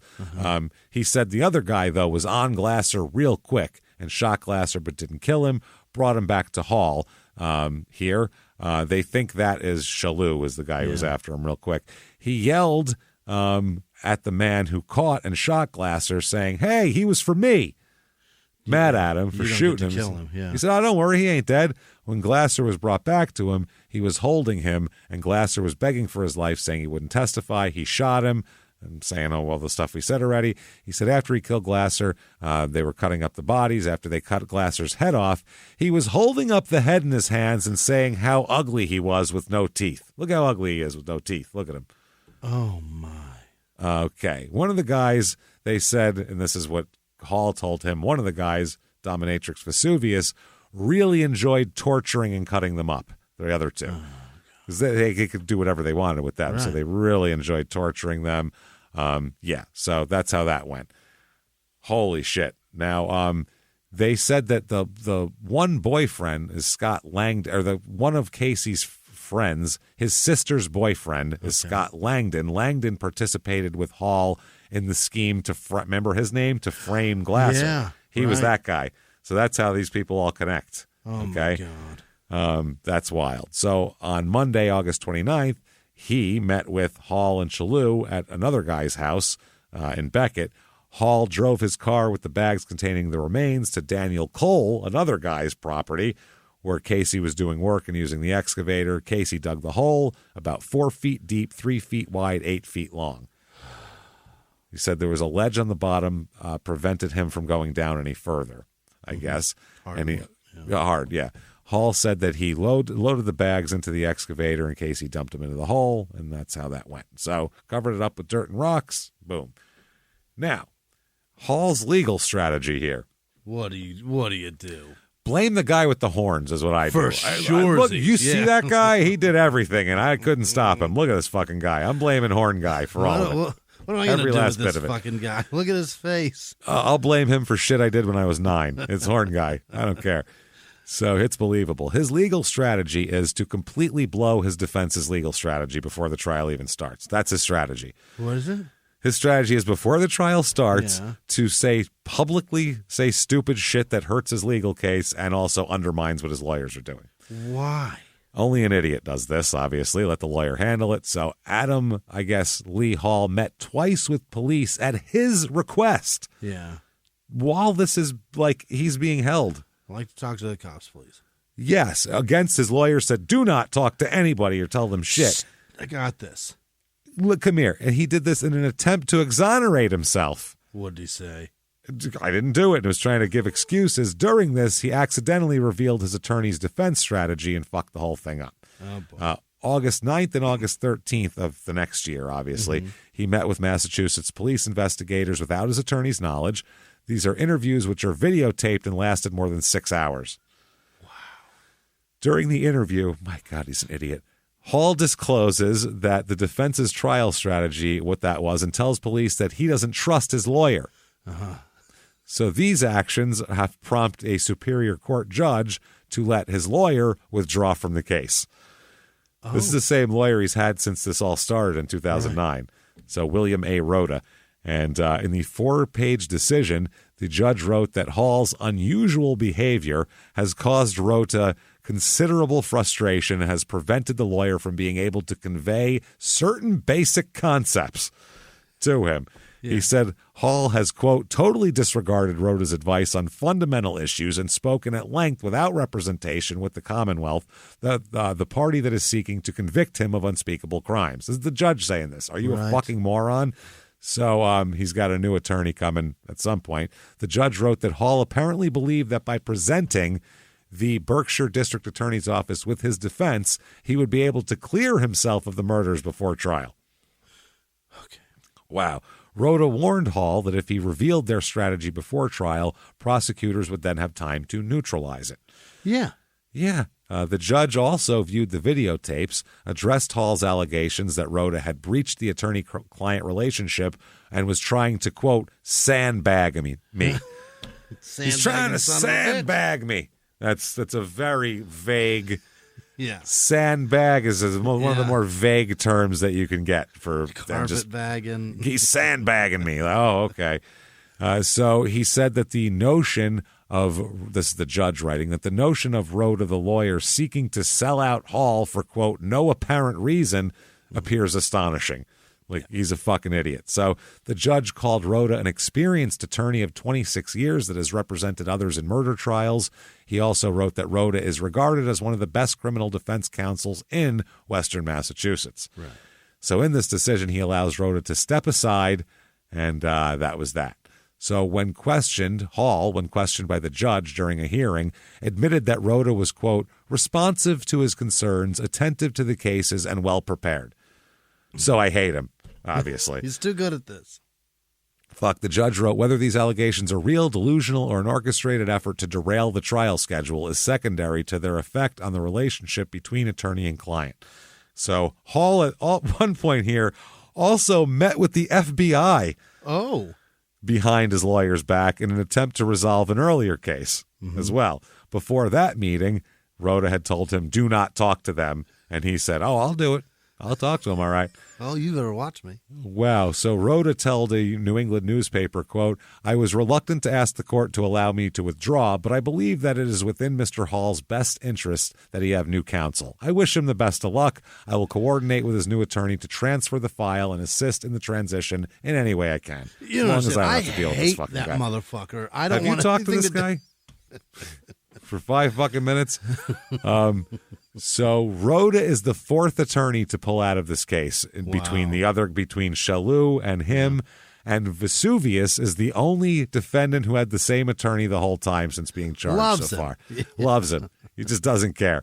So I guess they said that this has happened all the time. He reached out to the FBI. In September, reached out to the FBI. Do you know why? No. Because I'm thinking he doesn't have a case with the FBI. That was a state case. The first case is a state case. They're all state cases. You know what the FBI does, though? They do a lot of RICO work in organized groups. Oh, he was going to the FBI offering to become an informant on the Hells Angels for some help here. Uh-oh. That's what he was doing. Oh, that the FBI AV said, boy. No, thanks. We got plenty. That AV fella is going to be furious. So, again, nude underage people on his phone and this. So nobody get mad at us, please. Nope. Thank you very much. He's a coward. He's a piece of garbage and shit, and you're lucky to get rid of him if you're mad at us. There you go. 2014, the trial, they find out in pretrial the jurors will be allowed to hear about the Hells Angels. That was a big point of contention. Really? Can we say Hells Angels or not? So during the 3 days of jury selection, they got 10 women and 7 men. 5 alternates are on this whole thing. They're chosen to hear the case. It's a kidnapping and murder, obviously. Right. Multiple counts of it. They said the process has been slow because many potential jurors, balked at the length of the trial. They said it's going to be 4 to 6 weeks. Oh, my kid's birthday's coming up. I got a lot of things to do. I got a thing at work, and I got a vacation going. And others specifically saying they couldn't be fair jurors after being told they might hear evidence concerning Hall's affiliation with the Hells Angels. They say, that'll definitely make me think he's guiltier. The fact that he's a fucking Hells Angel. Yeah, just makes it more believable, because he had to be a certain level of scumbag to get into there to begin with, like a certain level of criminal, Right. I know. I've known a lot of them, and there are very good dudes that are a part of that. Yeah. They are certainly overshadowed. There's not. Yeah, it's hard to say. You know what I mean? Say that because if you kind of are who you hang with at some point too. So at some point that's the other thing. You are with the company that you keep, but the all for one for all thing, that means that you're going to have to do things that you're not okay with. So you got to agree with everything likely done, they do. Yeah. They've likely done some bad stuff to be a part of it, but you have to. Yeah, you do. Yeah. So, the all-on-one thing is not great if you're a guy who's like, hey, guys, look, I just like the atmosphere in the clubhouse. I don't really want to. I just like camaraderie and riding motorcycles together. You know how it is. I don't want to punch that woman. I don't want to punch her. It's just when I'm working on my pistons or something, I need a guy's advice on what the timing should be. I asked this guy, and, he knows. These guys know motorcycles. It's really hard to bleed the brakes by yourself. I need somebody to pull the... Obviously. This is what it is, man. Hold the bike up. I'm adjusting the clutch.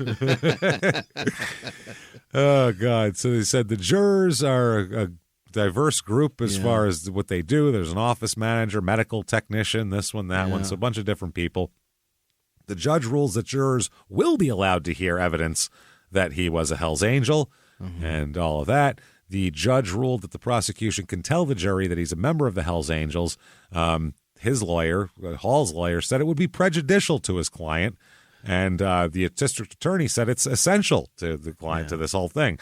He said, quote, it's the persona he wants to project to others. That's what the DA said. Yeah, that's a good point. They said he's used his affiliation with the club to intimidate people. Yep. That's what he likes to do. So the prosecutor did say it's not a Hell's Angels case. It's not a RICO case or against the club. It's against one specific guy. But it would be impossible to avoid mentioning the organization. His lawyer here, Hall's lawyer, wanted any references to the Hell's Angels to be replaced by the phrase motorcycle club. Okay, yeah. Which sounds that's the difference between Claudius Dominatrix Vesuvius and Roy fucking Gutfinski fucking Jr. Those are very different things. Motorcycle Club is definitely Roy Gutfinski Jr. Just because it has an MC on the vest, the words Hell's Angels are much bigger than MC in the corner. Totally, that's just small. Yeah. So, oh man. So during this, the opening here, they talk about, this is the district attorney says, these men were tortured, stabbed, shot. He says he can prove that Adam Lee Hall did it with the help of two others. He said, we will prove beyond a reasonable doubt each and every one of the charges. The DA describes in detail various wounds on the body of Glasser, Frampton, and Shadwell. He also describes how Hall made Glasser watch his two friends suffer before killing him. We'll watch you kill your friends first, then we're going to torture you and kill you. Hall was telling him, quote, I told you it would happen if you witnessed against me, is what they're saying. They're saying that, he was going to testify. The opening is given the whole overview. According to the DA, Hall later bragged to others about what he had done, laughing about Glasser pleading for his life, describing how it had been difficult to dismember Frampton's body, and telling of picking up Glasser's severed head and commenting that he was ugly. His attorney said, none of this is true. This is madness. He said, hearsay. Horn guy is what he should go for everything. Horn guy. Horn guy? Hey, horn guy. For real. Like, that should be his answer to everything. Horn guy, smile for them, would you? Smile, come on. His attorney says, quote, there's no physical evidence linking Mr. Hall to any of these crimes. This is ridiculous. Okay. For you to even bring this up. He said no DNA, no fingerprint evidence that connects him to these incidents. Nothing. He said not the 2009 alleged beating of Glasser with a baseball bat, the faked armed robbery. None of that means this. It's all separate there. He told the jury that many of the witnesses were themselves facing charges related to Hall or unrelated crimes and said they were testifying in the hopes of reduced sentences. So you can't trust any of them, obviously. Yeah. He then told the jury at the end of his opening statement, quote, you will find Mr. Hall not guilty of all the charges against him. That's his closer. It's his mic drop. That's some kind of Jedi mind trick he just tried to pull. Is it that, or does that feel like a threat, man? You will find him not guilty. Not, you should, or, I think that you're going to find this. He said, you will find him not guilty. Oh, my. So people come forward here. Jealous lovers here. I love this. This is from a newspaper. Jealous lovers, a 2-foot section of a tree, and a man who once lived in a tent in the defendant's cellar all figured prominently during testimony Wednesday in the kidnapping and murder trial of Adam Lee Hall. This is a circus. These two women, Nicole Brooks and Alexandra Ely, are the two girlfriends that were hanging out together. They admitted to helping him fake an armed robbery in 2010 in upstate New York. They were on the stand. Prosecutors alleged that Hall faked the crime in order to frame Glasser to discredit him as a witness, of course. Sure. At the time, Hall was seeing both women, according to testimony. Yeah. Brooks and Ely, both 24, which I'm a lot younger than him, too, told the jury of being in a dating relationship with Hall in August 2010 when he entangled them in his plan to get back at Glasser. Brooks said, I was under the impression we were dating. He had told her that Ely was his former girlfriend. Quote, she was supposedly his ex-girlfriend, but I believe they were still dating, is what Brooks said from the stand. Eli, who's the mother of one of Hall's children, he has children, not multiples. Child. Yeah. Multiples are running around out there. Oh, that is terrifying. No offense to the kids. They might be nice kids, but if this is the mother and this is the father, I don't know what the fuck is going on with these kids. Somebody, I don't know. So said that she had been, quote, had been in an on-again, off-again relationship with Hall, but at that time she was dating him. She learned about Brooks when she found out that Hall had driven with her to his cousin's wedding in Indiana using Eli's car. Took her car, picked up his other girlfriend, and went to a wedding in Indiana. I got a date. Can I take your car? Wow. Eli said she found a wedding card from Hall and Brooks in her vehicle. They wrote a card and they forgot to bring it in. And then they didn't give it to him. They didn't bring it in. That's amazing. The first time she met Brooks face-to-face was at the Hall's Peru residence in mid-August 2010. This was also the day that Hall allegedly pulled out a .22 long-barreled revolver and told the women he planned to use it to frame Glasser here. Hall then set his plan in motion with the help of Eli Brooks and that Scott Langdon guy. And Langdon and Glasser once roomed in the same boarding house for 2 years. Langdon later lived in the basement of Hall's home. So that's how he connects to the two. On Wednesday of the trial, Langdon told the jury that in July 2010, he was asked by Hall to offer Glasser $3,000 not to testify. Okay. And he said that he turned it down. Oh. The next month, August 14th, 2010, Langdon, under Hall's direction, convinced Glasser to give him a ride to Wells. Once he got there, he placed the bag with a gun in Brooks's wallet in Glasser's truck. And Langdon said he had no idea what was in the bag and only did it because, quote, he didn't want to get beat with a baseball bat again. So apparently that baseball bat is what Hall does. Yeah. Because Langdon's been beat with the baseball bat, too, before. So Brooks previously testified at Hall's behest that she lied to the New York State Police, telling them that she had been robbed at gunpoint, had $800 taken from her, and, had a pistol shot at her while she fled. Right. This trooper who initially interviewed Brooks about that robbery said it seemed like a tall tale because she knows so many details, like I said before. She had a good description of her attacker, license plate number, knew the exact tree in the woods where the bullet had gone. Oh, that's handy. Typically they said, police, we don't get that much identifying information here, so that's not normal. So we had a couple of red flags there. The tree in question was presented to the jury by the district attorney in this case. 2-foot section had a bullet hole in it and was cut from a 20-foot high tree. According to Brooks, Nicole Brooks, the scheme unraveled after police found a receipt from Pittsfield in her wallet dated the same day as the alleged robbery and were able to piece together that she knew Hall because the two were friends on a social networking site. Fucking Facebook. Right, of course. They got on Facebook and said, oh, you two know each other. The guy, you motherfucker. Eli said she initially lied to the police and denied Hall's involvement because she was scared, upset, and, quote, a lot of emotions wrapped in one. Jesus Christ. I was ovulating. Come on, man. That's holy shit. I was so emotional that day. You're in court, man. I need an ice cream. Bridget Jones, leave me alone. She's like the most stereotypical. Like, it's like, don't do that. So she said after being arrested for the charges, Eli told police that Brooks was behind the whole scheme, not even Hall. Not even her, right. They said, well, why'd you lie to the police and tell them that? And she said, I was jealous. Oh, If I can get the other girl sent to jail, then he's all mine. Holy shit. These people are the most selfish, awful people, all of them. he's got one that's emotional, another one that's jealous. Jealous, emotional. Fuck me. He's a murderer. This is awful. So all three witnesses under cross-examination said they were hoping for leniency on their charges in exchange for testimony. They all denied that they'd been promised anything in exchange for their cooperation. Brooks said she had resolved her charges in New York, which included making a false statement to police, and did not receive any jail time. Her charges in Massachusetts are still open and have been continued, so to make sure she testifies. That's the game. We all know it. When asked if she hoped to get the least amount of jail time in this case, she said anybody would.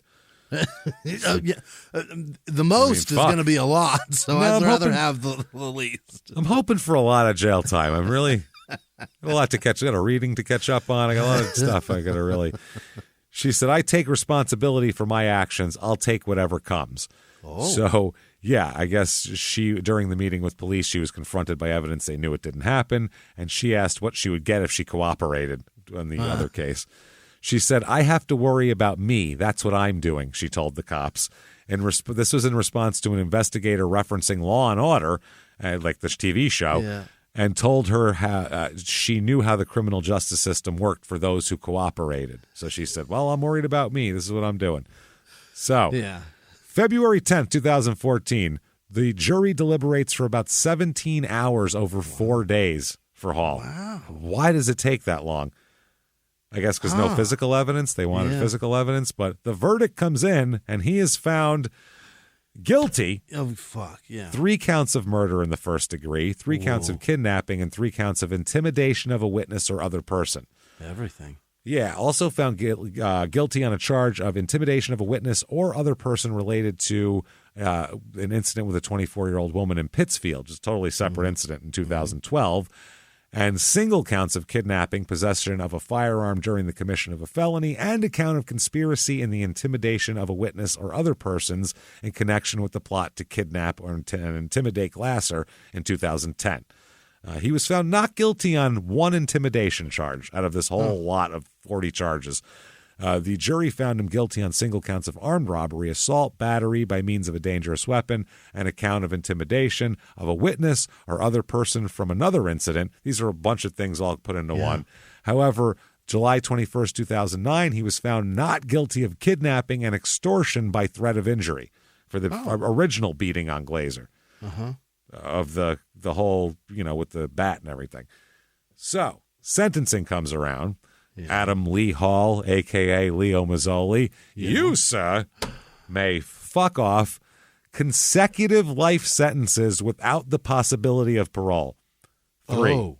Bang, bang, bang. No parole. Never getting out. Unless you live 4 lifetimes, you're never getting out of here. You're fucked. That is crazy. Yep, they told him to be served at the Massachusetts Correctional Institution at Cedar Junction. The judge here also ordered Hall to serve several consecutive sentences on and after the final life sentence against Chadwell, beginning with a 12 to 15-year state prison sentence on the count of armed robbery against Glasser, an 8 to 10-year state prison sentence on kidnapping charge against Glasser, and then a sentence of 5 to 7 years on the charge. Might as well at this point. Who cares? On the charge of possessing a firearm during the commission of a felony.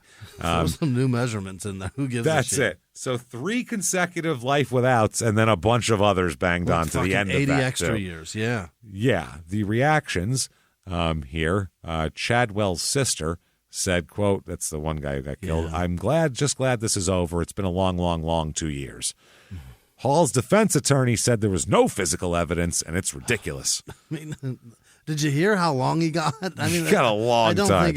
I don't think they needed it. think they were convinced. The district attorney said there was an excellent amount of work put in by a great number of people who did an excellent job. They were tireless into trying to determine not just whether or not Adam Hall did it, and also to determine if it was possible that anyone else had done it. I think the public needs to understand this was an incredibly thorough investigation. Yeah. They found everything out. So Shalhoub is convicted and sentenced to, you, sir, may fuck off, life without parole as well. Uh-huh. Yep. Bye-bye, Aryan Brotherhood. You'll fit in really well in prison. He's just fine. Yeah. You'll do just fine.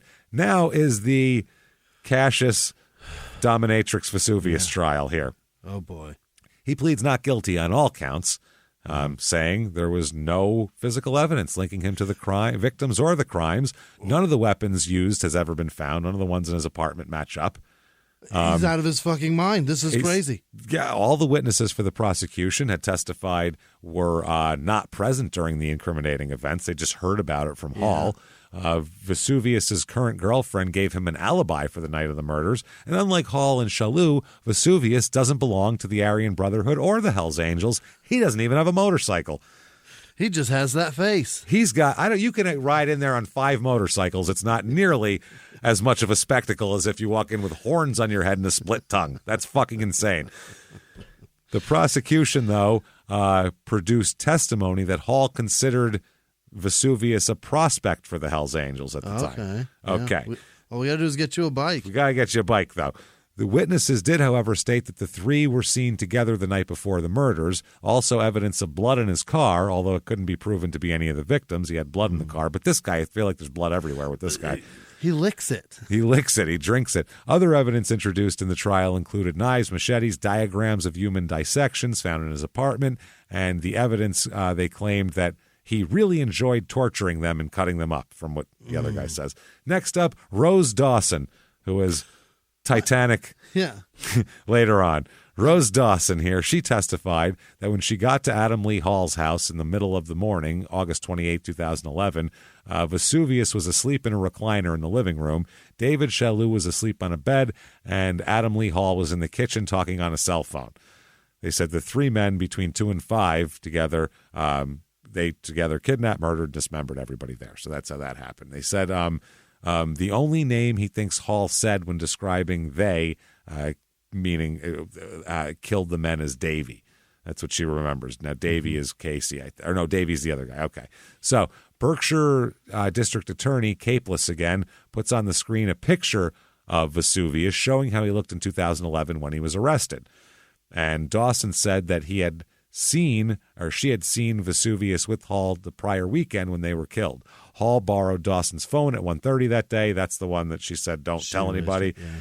And she said, quote, "I'm not stupid." I know what that means. Yeah, that's dumb. So the verdict comes in. They deliberate for 37 hours over 6 days, this jury. You don't have any physical evidence, but you have his physical fucking face. You have all. Yeah, I'm not one to judge people based on appearance, right. Tattoos, shit like that. I don't care. Horns in your head, split tongue, pointy shit. Pointy ears.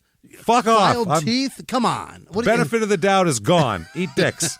Sorry. And you've got rumors and attached to guys that actually were convicted bones around your apartment? Yeah. Fuck out of here. Dude, come on. You've got books about mutilation the same way these guys were mutilated. Fuck, man. You did it.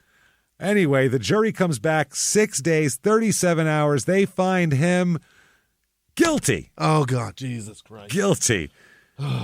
When they read their verdict in the court, you think Vesuvius, what do you think he does? Thank you for your service, for your public service on the jury. I appreciate it. Seance? Nope. He screams, "I'll see you all in hell." No, you won't. Then he continues, "Remember that. Every fucking one of you, I'll see you all in hell," as he's dragged from the courtroom. Wow. That's pre-sentencing. Dude, that implies that you're going to hell, man. No, he knows it. Yeah. I'll see you in hell. So he is given, you behorned weirdo, a fuck off mandatory life sentence with no chance of parole. Yeah. After his sentencing, he continued to proclaim his innocence, and he said, quote, "Let me make this clear. My hand wasn't in this." That's right. He appealed his case to the state Supreme Court in 2017. Conviction was upheld, and he is serving his sentence at North Central Correctional Institution in Gardner. 2020 Hall appeals as well. Oh. Yes, they said there was several errors. They miscounted. They gave me a lot more time than I thought. It seemed like I didn't think it was going to be this bad here. Capeless, the DA, had retired since then, came out of retirement to make sure. He said, no. Get the fuck out of here. He Jordaned him so Malone wouldn't get a ring. No, I need to talk about this. I guess there was accusations of prosecutorial misconduct and mistakes, and Capeless said their accusations alone, he's coming back for it. Capeless said he was committed to seeing all three cases through to the end to see that justice is served. I feel an obligation to the memory of the victims and to their families, he said, noting that the work done on the appellate case by their other district attorney was a guy who worked with me anyway, but now I need to be involved in this, and his appeal is denied. Yeah. Get fucked, mister. So they're all away at this point forever. Fuck? This was in 2010? How the fuck was this not national goddamn the biggest news? Crazy story. That's what I'm saying. This is the craziest shit I've ever. You saw this guy. It's fucking insane. Nuts. Yeah. I when we saw this, I'm like, how did we not cover this yet? This is bonkers, man. Holy shit. So when you affect your appearance that fucking I don't know, to that extent, you are telling everybody I'm out of my mind. You're definitely not going to be judged at just the content of your character at that point. Never again. You've chosen that. That's fine. Yeah, and you've affected portions of your face and your being that cannot be fixed. Oh yeah, it's all fucked up. He's all fucked up. That's forever. His teeth are jacked now with those points. His whole face is all everything's all got pointy ears and shit. Oh, what a fucking disaster. So anyway, if you like that show or any other show or just want to say nice things about us because you're so wonderful and you want to be cool people, and you want to help the show in a very quick, easy, free way, you can do that. Whatever app you're listening on, give us 5 stars if it's possible to review and say something nice because that helps drive you up the charts where more people see the show.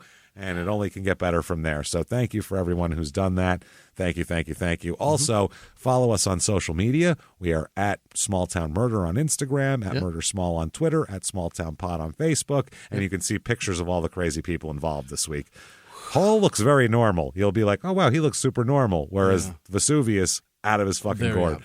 So he's obviously a fuck up. So, we'll talk about there's that. Get on, follow us on social media. You also certainly want to head over to shutupandgivememurder.com.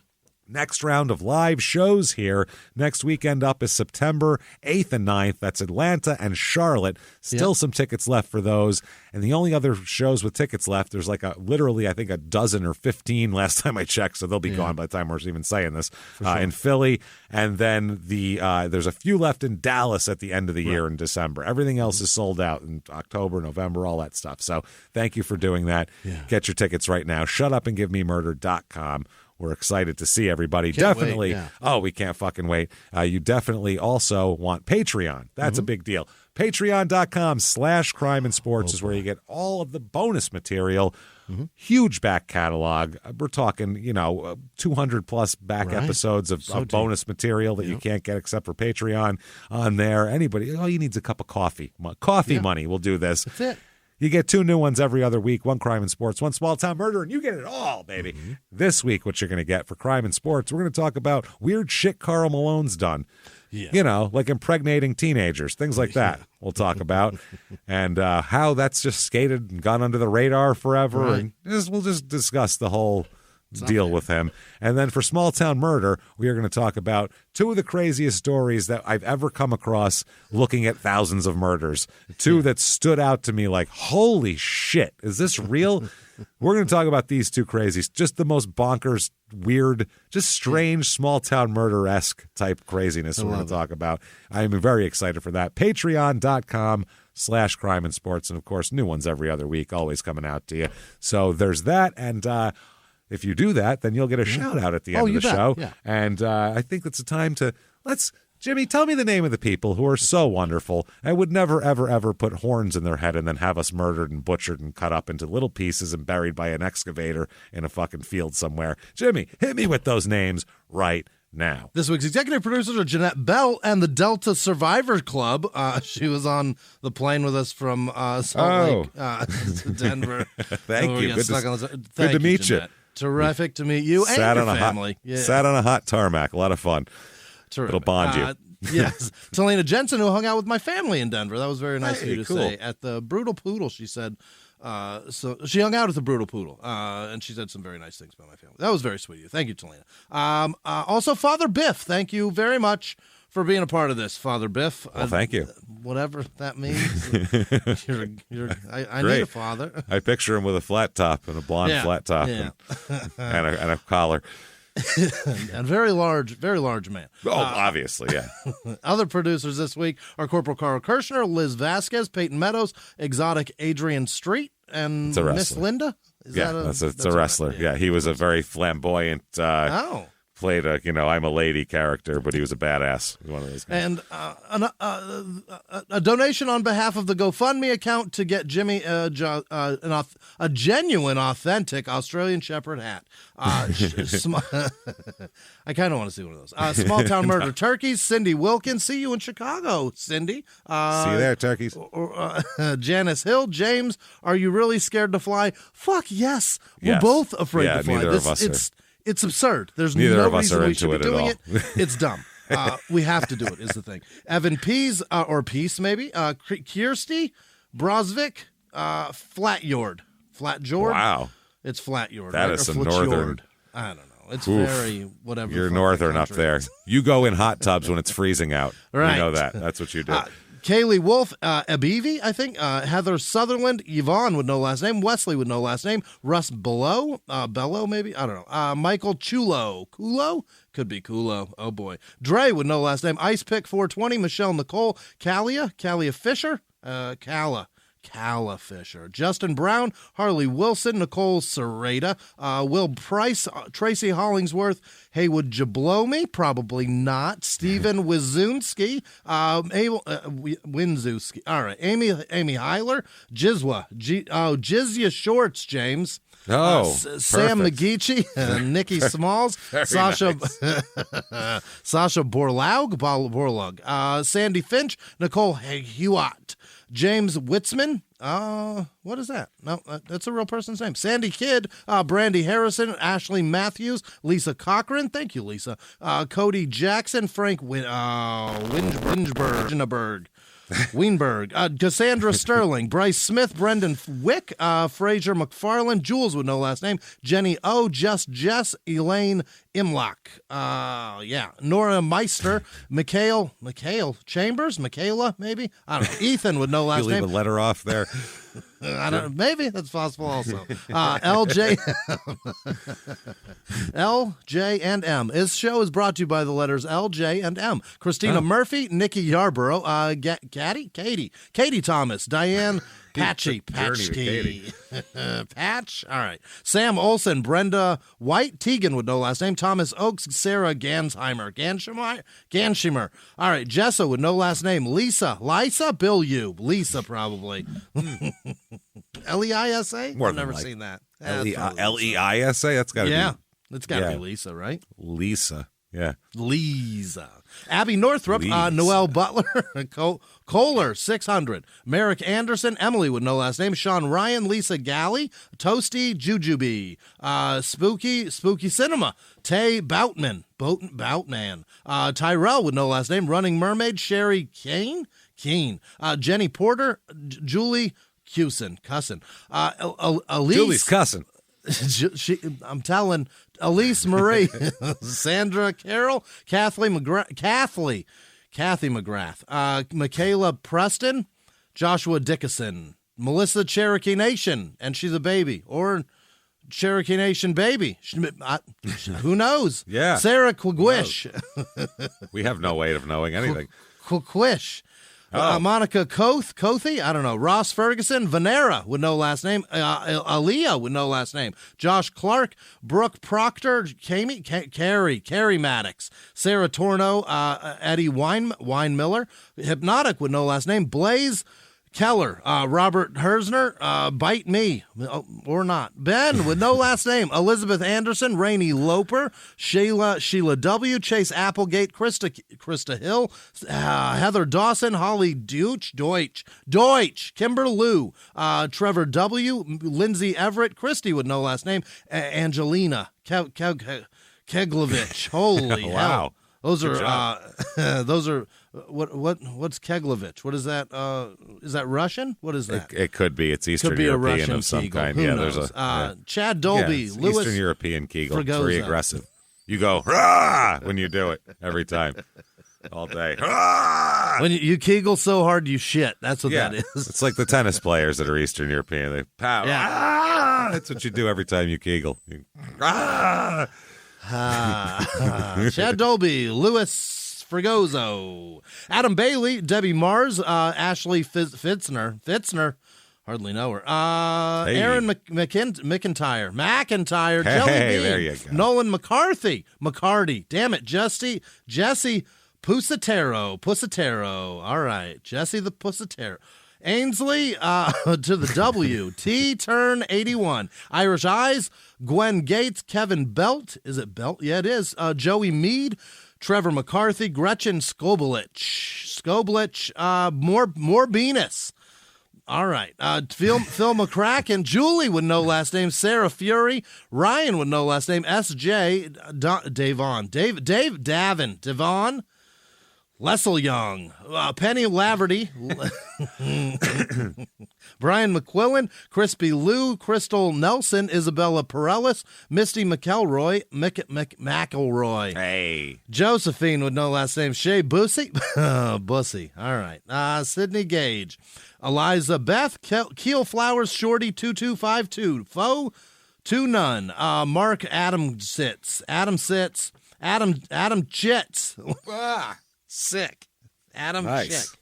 Well, Andrea Vincent, Michael Johnson, Walden Floyd Sable, Amy, they're fucking hard this week. Amy Burgeski, David Bullens, Alex with no last name, my hero, Colin That's Hendricks, Nick Lloyd, Daniel McDonald, Doug Engstrand, Vanessa Sherry, Heather Seidel, Jarrett Bender, Morgan Schneider, Eddie Hernandez, Deborah Stonehawkers, Carrie Hurst, Michael Vote maybe, Father Biff, there he is, Jamie Connor, Tierney Skoblich, Jason Skinner, Olivia with no last name, Joanna Marinke Luther, Christy Gallagher, Martha Morrison, Kelly Carlson, Alex Hiller maybe, Nikki Hunt, Scarlett O'Hare, that's fun. Jessica Walters, Amanda Murdoch, Claire Ann Ellard. Fuck.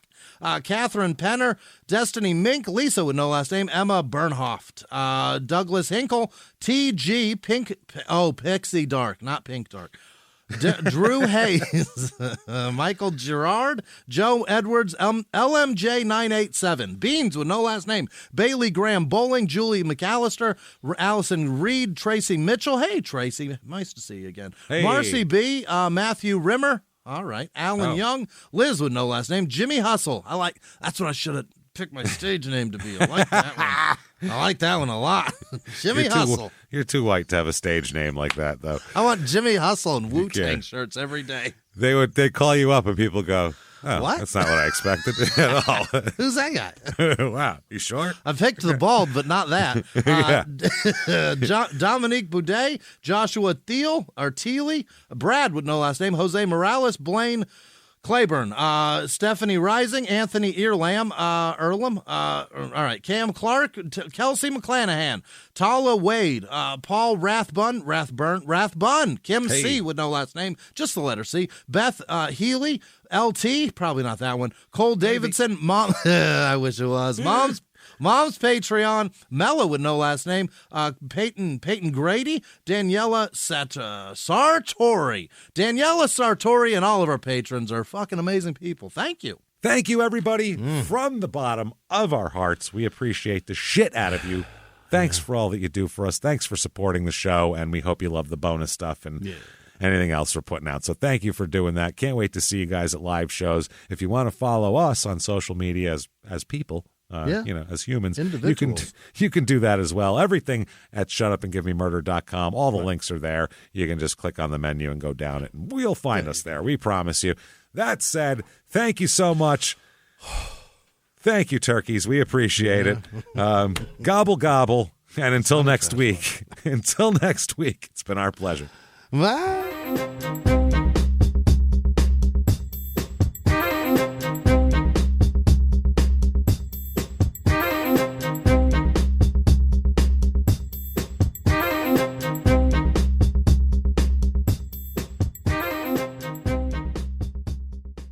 If you like Small Town Murder, you can listen early and ad-free now by joining Wondery Plus in the Wondery app or on Apple Podcasts. Prime members can listen early and ad-free on Amazon Music. Before you go, tell us about yourself by filling out a short survey at Wondery.com/survey. A few miles from the glass spires of Midtown Atlanta lies the South River Forest. In 2021 and 2022, the woods became a home to activists from all over the country who gathered to stop the nearby construction of a massive new police training facility, nicknamed Cop City. At approximately 9 o'clock this morning, as law enforcement was moving through various sectors of the property, an individual, without warning, shot a Georgia State Patrol trooper. This is We Came to the Forest, a story about resistance. The abolitionist mission isn't done until every prison is empty and shut down. Love and fellowship. It was probably the happiest I've ever been in my life. And the lengths we'll go to protect the things we hold closest to our hearts. Follow We Came to the Forest on the Wondery app or wherever you get your podcasts. You can binge all episodes of We Came to the Forest early and ad-free right now by joining Wondery Plus.